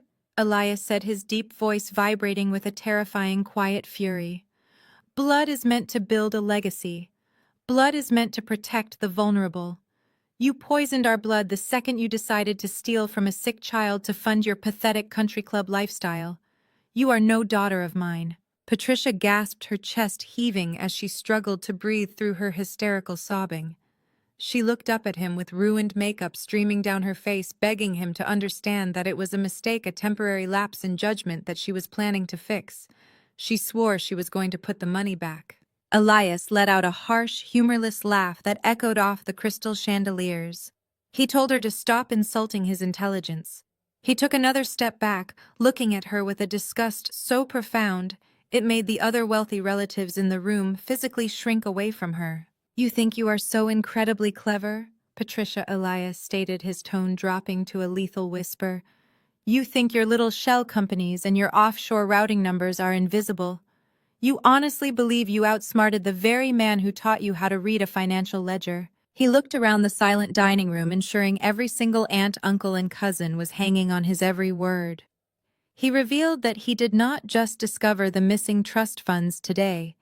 He told the terrified room that his private forensic accountants had flagged the massive irregular withdrawals from Julian's medical accounts exactly 1 week ago.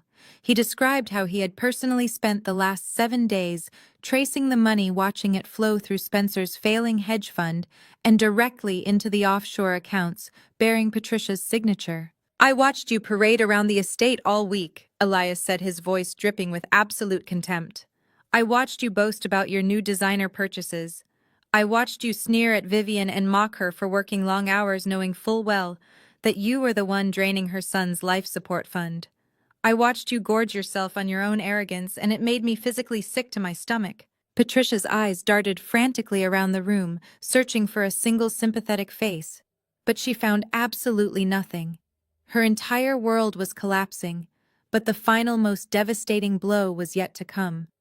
Elias turned his gaze across the long mahogany table and looked directly at me. You thought you were orchestrating a brilliant deception? Elias continued, looking back down at Patricia. But you never realized that you were dancing on a stage I had already built. When I found the stolen funds a week ago, I did not call my lawyers. I did not call the police. I picked up the phone and I called Vivian. Patricia let out a broken, wheezing gasp. Her frantic eyes snapped toward me wide with a new, horrifying realization. Elias explained how he had summoned me to his private study late one night while the rest of the house was sleeping. He described how we had laid out all the financial documents, the bank transfers, and the offshore routing numbers across his desk. He told the silent room how he had looked into my eyes and seen the absolute ruthless determination of a mother fighting for her son's survival. In that quiet midnight meeting, Elias realized that I was the only person in the entire family possessing the strength, the brilliant mind, and the unshakable character required to lead his empire. We orchestrated this entire Sunday dinner together, Elias declared, his voice ringing with absolute finality. Vivian and I designed this perfect trap. We wanted you and Spencer in one room. We wanted you feeling secure, feeling elite, believing that your status made you completely untouchable. We wanted to watch you toast to your own fake success right before we pulled the floor out from under you. The absolute truth of the situation finally settled deep into Patricia's bones. She had not been outsmarted by a sudden stroke of bad luck or a random federal audit. She had been methodically, surgically outmaneuvered by a master strategist and the very daughter she had spent decades treating like garbage. Her entire reality for the past 7 days had been a carefully constructed illusion, a gilded cage built by grandfather and granddaughter to catch a traitor. Patricia let out a low, agonizing moan, realizing there was absolutely no escape. There would be no high-priced lawyers rushing to her defense. There would be no quiet family buyout. She was completely and utterly ruined. The lead federal agent stepped forward, his heavy tactical boots clicking sharply against the marble floor. He stated coldly that playtime was over. He reached down and grabbed Patricia by the arm, hauling her roughly to her feet. She did not even have the strength to fight back anymore. Her legs immediately gave out, and the agent had to practically drag her upright, supporting her dead weight. The cold, heavy steel of the handcuffs snapped around her wrists, binding her hands tightly behind her back. Lauren screamed her mother's name, reaching out from where she was still collapsed on the floor, but Uncle James stepped firmly in front of her, blocking her path. The rest of the family watched in stunned, paralyzed silence. No one stepped forward to help Patricia. No one offered to make a phone call. They looked at her with the exact same disgust and judgment that she had always directed at me. The agents began to march Patricia and Spencer toward the grand double doors of the dining hall. Spencer's expensive custom shoes dragged uselessly against the marble. He looked like a broken hollow shell, all his corporate arrogance completely evaporated. Patricia's ruined designer silk dress trailed pathetically behind her, a physical representation of her shattered high society status. As the heavy oak doors swung open to the main hallway, the bright blinding flash of red and blue lights spilled violently through the massive front windows of the estate. The intense rhythmic flashing painted the pristine walls of the grand foyer in harsh, unforgiving colors. At that exact moment, the wail of police sirens erupted in the distance. The sound grew louder and more piercing by the second, tearing through the quiet, tranquil evening. The deafening, inescapable sirens echoed throughout the ultra-exclusive gated neighborhood, broadcasting their spectacular, humiliating downfall to the entire elite community. The deafening wail of the police sirens slowly began to fade into the cool night air. The harsh red and blue lights that had violently painted the grand foyer finally vanished, leaving the dining room bathed once again in the soft, warm glow of the crystal chandeliers. The sudden silence that settled over the massive estate was heavier and more suffocating than the chaos that had just unfolded. The wealthy aunts and uncles remained frozen in their places, too terrified to even breathe loudly. They stared at the empty doorway, where Patricia and Spencer had just been violently dragged away in federal handcuffs. Lauren was left completely and utterly abandoned on the cold marble floor. The two untouchable pillars of her superficial existence, her manipulative mother and her fraudulent husband, were gone.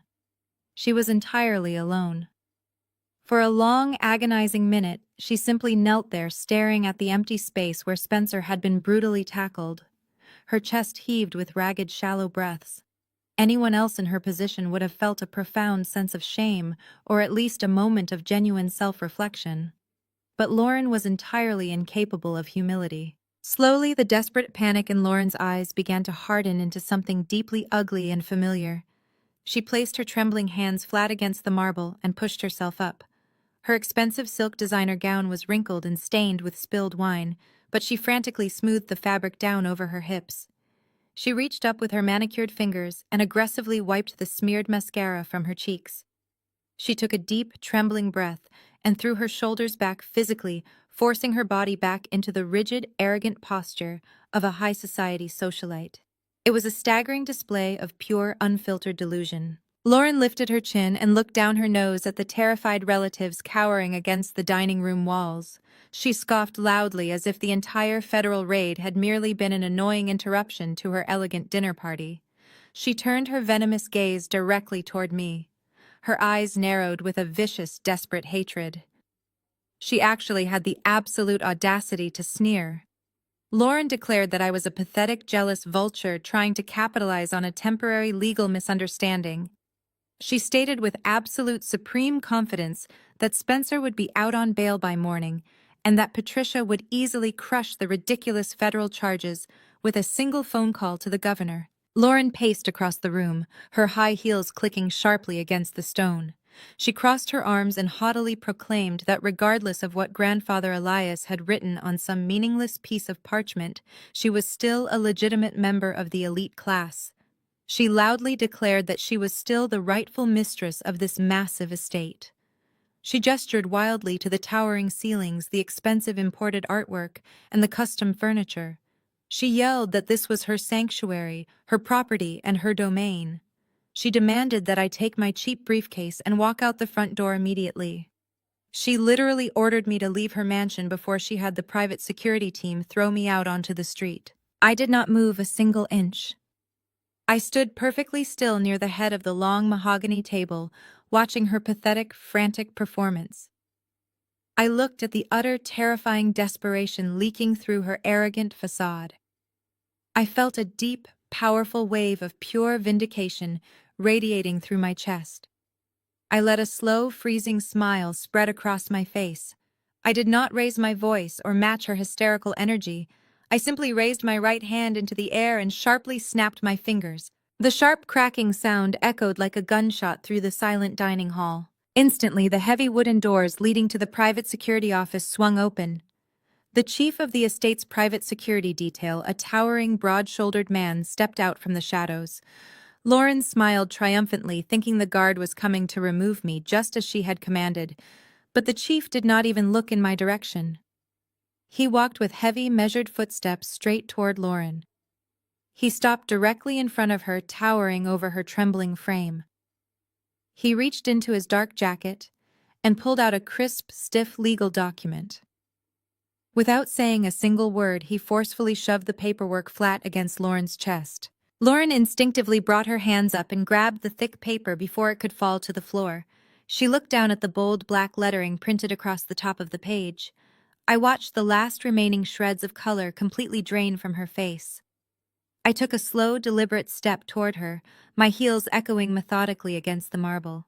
I kept my voice perfectly calm and lethal as I explained exactly what she was holding. I informed Lauren that the paper trembling in her hands was a formal court-ordered, heavily expedited 24-hour eviction notice. Lauren gasped, shaking her head wildly. She shrieked that it was impossible, claiming that the mansion was securely locked inside a private, irrevocable trust controlled exclusively by Spencer and Patricia. I let out a soft, chilling laugh. I explained the fatal flaw in her husband's brilliant financial planning.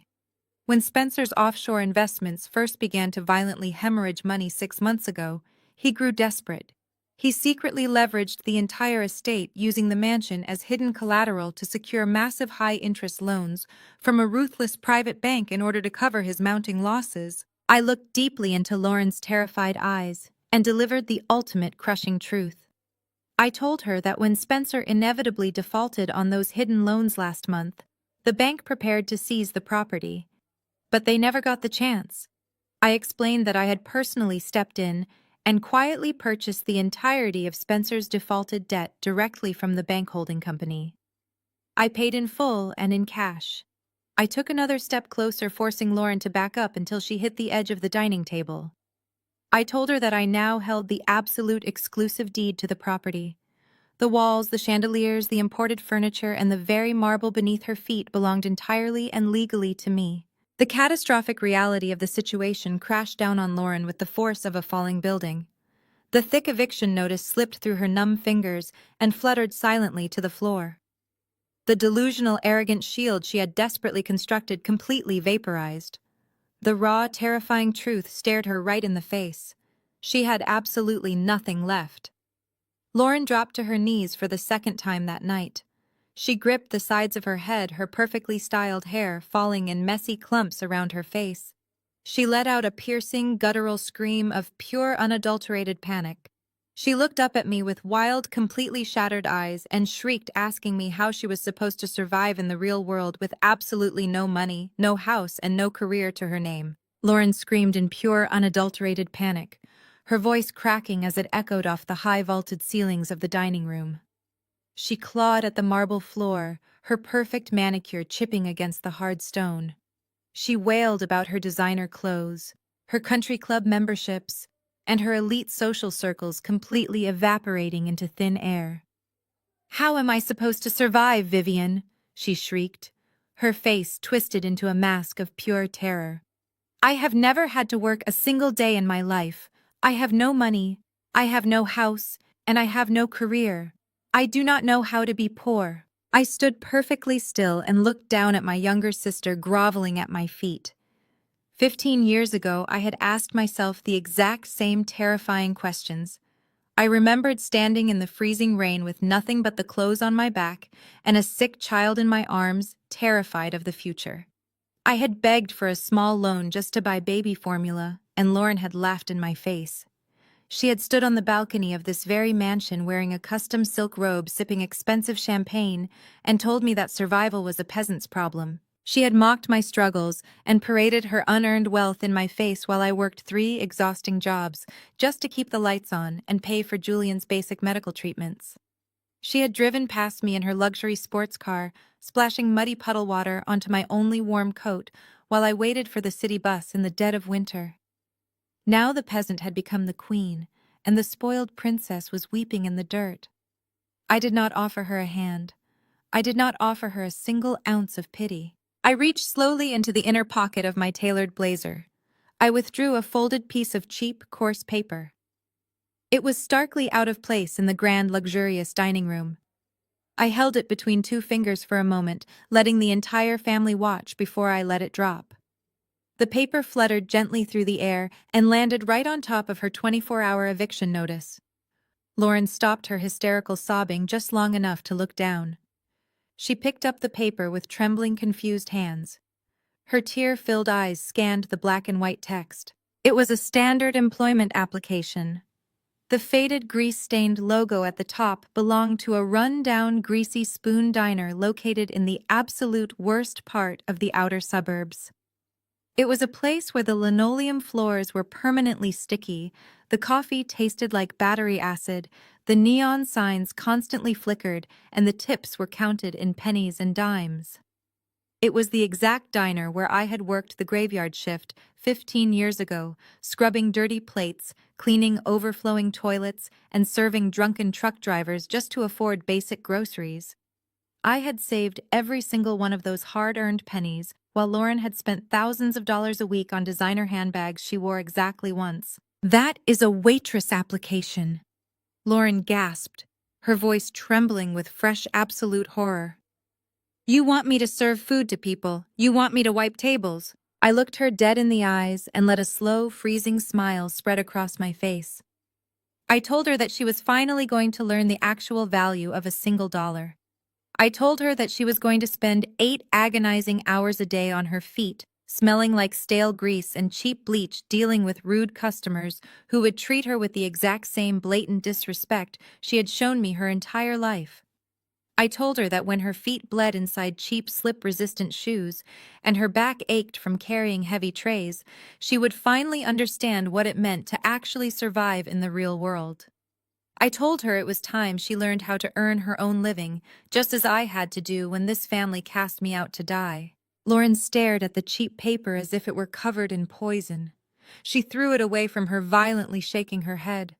She screamed that she would rather die than wear a hideous polyester uniform and smell like fried food.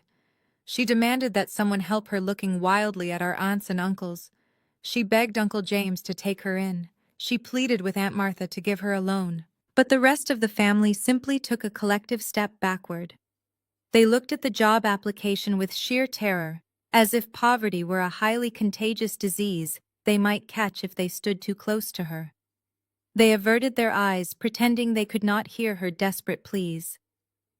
The absolute silence of the room was a brutal confirmation that their love had only ever extended as far as her bank account.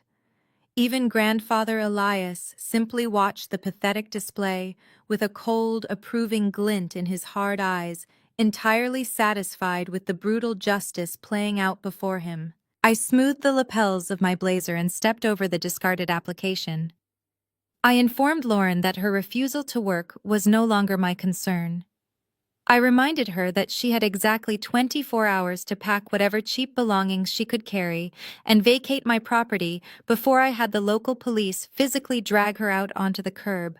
I told her that the illusion was over, and her nightmare was just beginning. The absolute finality of my decree hung heavy in the silent room, suffocating whatever fight Lauren had left in her. She curled into a tight ball on the marble floor, sobbing uncontrollably into her hands as the reality of her new destitute life finally crushed her spirit. Before anyone could break the heavy silence, the massive wooden double doors leading into the main hallway suddenly flew open with a loud bang. A small figure burst into the grand dining room, running as fast as his little legs could carry him. His bright, energetic voice shattered the dark tension in the room as he ran straight toward the head of the table, shouting my name loudly. "Mommy!" he yelled, his voice echoing with a bright musical joy that this suffocating mansion had never heard before. I dropped to my knees on the cold marble floor, opening my arms wide. Julian ran straight into my embrace, colliding with me with a force that nearly knocked me backward. I wrapped my arms around his small, solid frame, burying my face in his soft hair. He smelled like vanilla soap and fresh outside air. He was not the fragile skeletal child hooked up to a dozen breathing machines that my family had relentlessly mocked. He was vibrant. His cheeks were a healthy rosy pink, his eyes were bright and full of life, and he was dressed in a pristine little tailored suit with a tiny silk pocket square that perfectly matched Grandfather Elias's impeccable style. He looked exactly like a miniature prince, reclaiming his rightful castle. The entire dining room froze in a state of absolute incomprehension. The weeping from Lauren abruptly stopped. My aunts and uncles stared with their mouths hanging open. They had spent the last 3 years listening to Patricia's vicious lies. They had eagerly swallowed the narrative that I was a cold, heartless monster who had abandoned her dying son in a cheap state ward to run off and chase corporate ambitions. They had clucked their tongues and gossiped about my unnatural cruelty at every single high society luncheon. Now the living, breathing proof of their absolute gullibility was standing right in front of them, laughing as he hugged me tight. "Look at me, Julian," I whispered, pulling back just enough to frame his beautiful face in my hands. "You look so handsome, my brave little lion. Are you feeling strong today?" "I feel perfect, Mommy." Julian beamed, puffing out his little chest. "Great-grandfather let me press the big red button to open the front gates for the police cars to come inside." I looked up, meeting Grandfather Elias's eyes over Julian's head. For the first time all evening, a genuine warm smile broke through the patriarch's hardened expression. He gave me a slow, approving nod. I stood up, keeping Julian safely tucked against my side. I looked around the room at the sea of shocked, pale faces. I let the absolute silence stretch out, forcing them to soak in the magnitude of their own ignorance. I told them that the rumors they had so delightfully spread were nothing but toxic fiction fed to them by a woman who would steal from a dying child to buy a new yacht. I explained that 3 years ago, when the trust funds were suddenly frozen and the medical bills threatened to suffocate us, I did not run away. I realized that Patricia was deliberately trying to bleed me dry to force me into absolute submission. I knew that as long as Julian remained within her sphere of influence, he would never truly be safe. She would always use his life as leverage to control me. So I went to the only person in this family who possessed the resources and the ruthlessness to protect him. I went to Grandfather Elias. Elias stepped forward, placing a heavy protective hand on Julian's shoulder. He looked at his remaining children with absolute disdain. "Vivian came to my private office 3 years ago." Elias rumbled, his voice filling the cavernous space. "She did not ask for a handout. She did not beg for an allowance to buy designer clothes like the rest of you parasites. She laid out a flawless 5-year business acquisition plan, and she asked for a single secure line of credit to save her son. She offered her entire life's labor as collateral. I recognized a true heir that day." I explained to the stunned room that Elias had secretly arranged for Julian to be transferred to the most exclusive, highly secure private pediatric facility in Switzerland. He was placed under an alias completely invisible to Patricia's invasive social connections. I told them about the pristine air of the Swiss Alps, about the team of world-class specialists who worked around the clock to repair the damage to his lungs. I described the agonizing transatlantic flights I took every Friday night, landing in Geneva, completely exhausted, just to hold his hand, while he slept, returning on Sunday red-eyed and ready to crush another corporate rival on Monday morning. I did not buy sports cars or throw lavish champagne parties. Every drop of my energy and every cent I earned went into his recovery and into building the financial guillotine that just dropped on Patricia's neck. I never abandoned him. I stated, my voice ringing with an absolute, unshakable truth. I hid him from the monsters in this room. I fought in the dark so he could finally walk in the light. The absolute purity of that truth shattered whatever lingering doubts the family held. The vicious, venomous slander that Patricia and Lauren had built their entire social identities upon was completely destroyed. They were exposed not just as thieves and frauds, but as fundamentally cruel, soulless creatures who had weaponized a child's suffering for their own amusement. Lauren stared at Julian as if she were looking at a ghost. Her mouth trembled helplessly. She had spent the last 3 years assuring her friends that my son was either dead or rotting in a charity ward.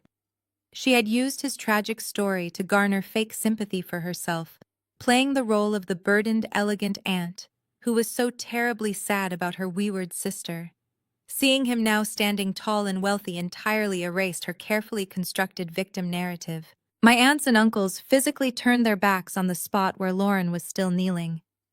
The social exile had officially begun. Nobody would ever invite Lauren to another gala.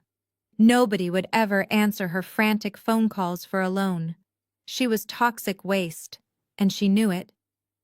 She looked at Julian's healthy, glowing face and realized that the innocent boy she had once called a financial burden was now the beloved protected heir to the entire Elias empire. I looked down at Lauren, offering her one final piece of advice before she was removed from my property. I told her that when she clocked in for her first shift at the diner, she should remember this exact moment. I told her to remember the nephew she mocked, the sister she tormented, and the absolute devastation of underestimating a mother's love. I turned my back on her, scooping Julian up into my arms. He wrapped his arms around my neck, resting his head on my shoulder.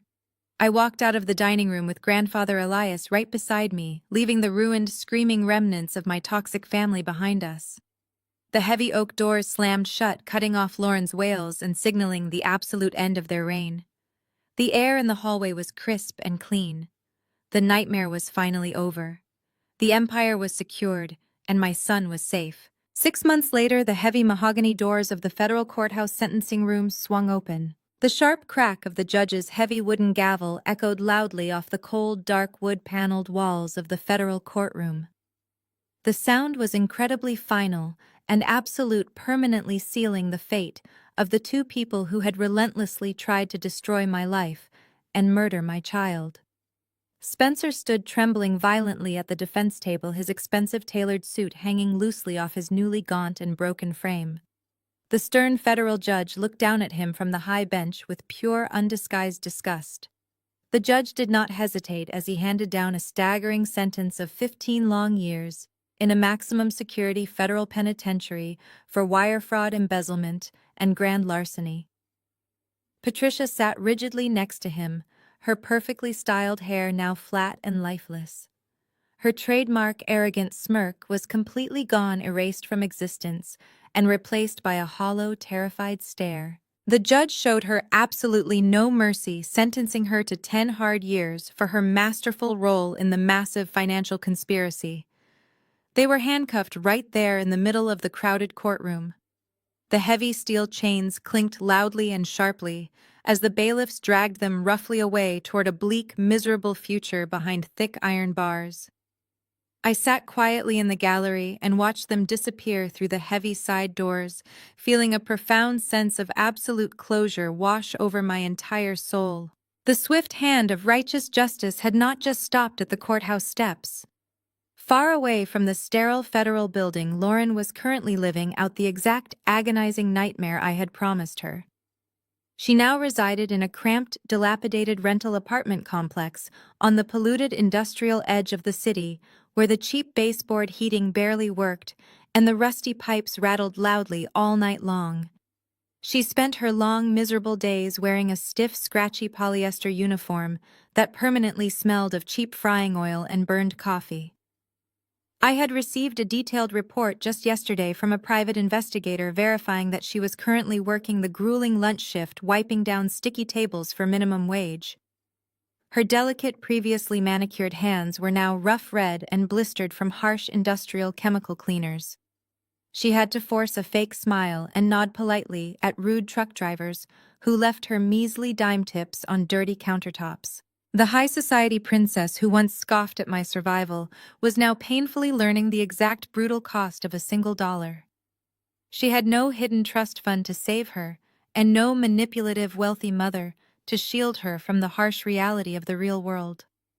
She was completely trapped in a cage of poverty that she had once mocked me for enduring. While their dark, wicked empire crumbled into dust, my new beautiful life was just beginning to bloom under the warm, southern sun. I had strategically relocated my primary operations to a sprawling, gorgeous campus in the heart of downtown Atlanta. The city was vibrant, bright, and full of endless possibilities. I was no longer just a desperate survivor hiding in the shadows trying to keep my sick son safe from predators. I was a highly recognized corporate leader, a woman who had walked bravely through absolute fire and emerged entirely unbroken.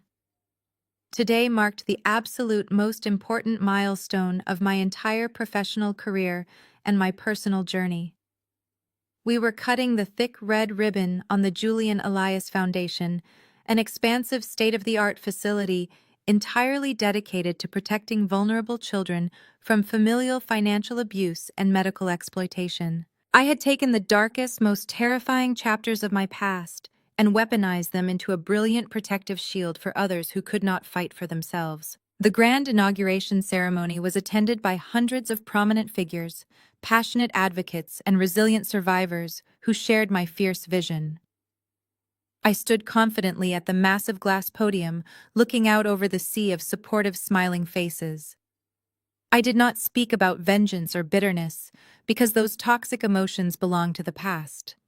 I spoke passionately about the unstoppable power of a mother's love and the absolute crucial necessity of financial independence. I told the silent, captivated crowd that true wealth was not measured by imported crystal chandeliers or stolen family trust funds, but by the safety and health of the vulnerable people we hold dear. The enthusiastic applause that filled the massive room was deafening, but the only approval that truly mattered to me came from the two specific people sitting in the front row. Grandfather Elias sat tall and incredibly proud, his sharp, intelligent eyes gleaming with genuine respect and deep affection.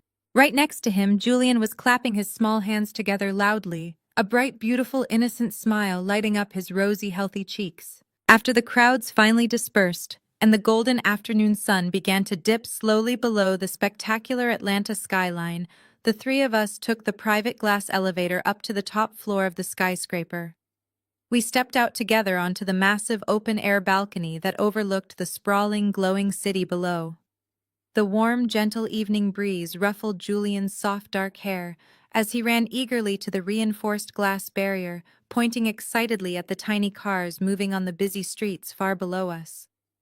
I walked up closely behind him and placed my hands gently on his small, sturdy shoulders, feeling the steady, strong rhythm of his perfectly healthy breathing. Grandfather Elias stepped up slowly beside us, leaning heavily on his polished silver cane, but looking more peaceful and contented than I had ever seen him in his entire life. He looked out at the vast, endless horizon and softly remarked that the future finally belonged to the right people. I reached out slowly and took Julian's small, warm hand tightly in my left hand. I extended my right hand toward Grandfather Elias, and he firmly gripped it, his rough, calloused palm offering a silent, unwavering promise of eternal protection and loyalty. We stood there together peacefully on top of the world, completely united by the brutal trials we had survived and conquered. The dark, venomous shadows of Patricia Spencer and Lauren had been entirely eradicated from our lives forever. Justice had been served to them in the most ruthless but undeniably righteous way possible. They were locked away in miserable cages of their own making, while we stood freely and triumphantly in the open air. I looked down lovingly at my healthy, beautiful son, and then up at the endless, vibrant sky above us. I took a deep, clean, refreshing breath of the sweet evening air. I had fought a brutal, terrifying war against my own blood, and I had won absolutely everything that truly mattered. A brilliant, glorious new dawn was finally breaking, and for the first time in my entire life, I was completely ready for whatever tomorrow might bring. The greatest lesson from this journey is that true wealth is never measured by stolen trust funds or superficial status. It is found in the unyielding strength of pure maternal love and the courage to build your own financial independence. When toxic family members try to bury you in their shadows, you must fight quietly in the dark to secure your future. Justice will eventually find its way to those who act with cruelty, while those who protect the vulnerable will rise. Please share your favorite moment of this story in the comments below and subscribe for more empowering videos.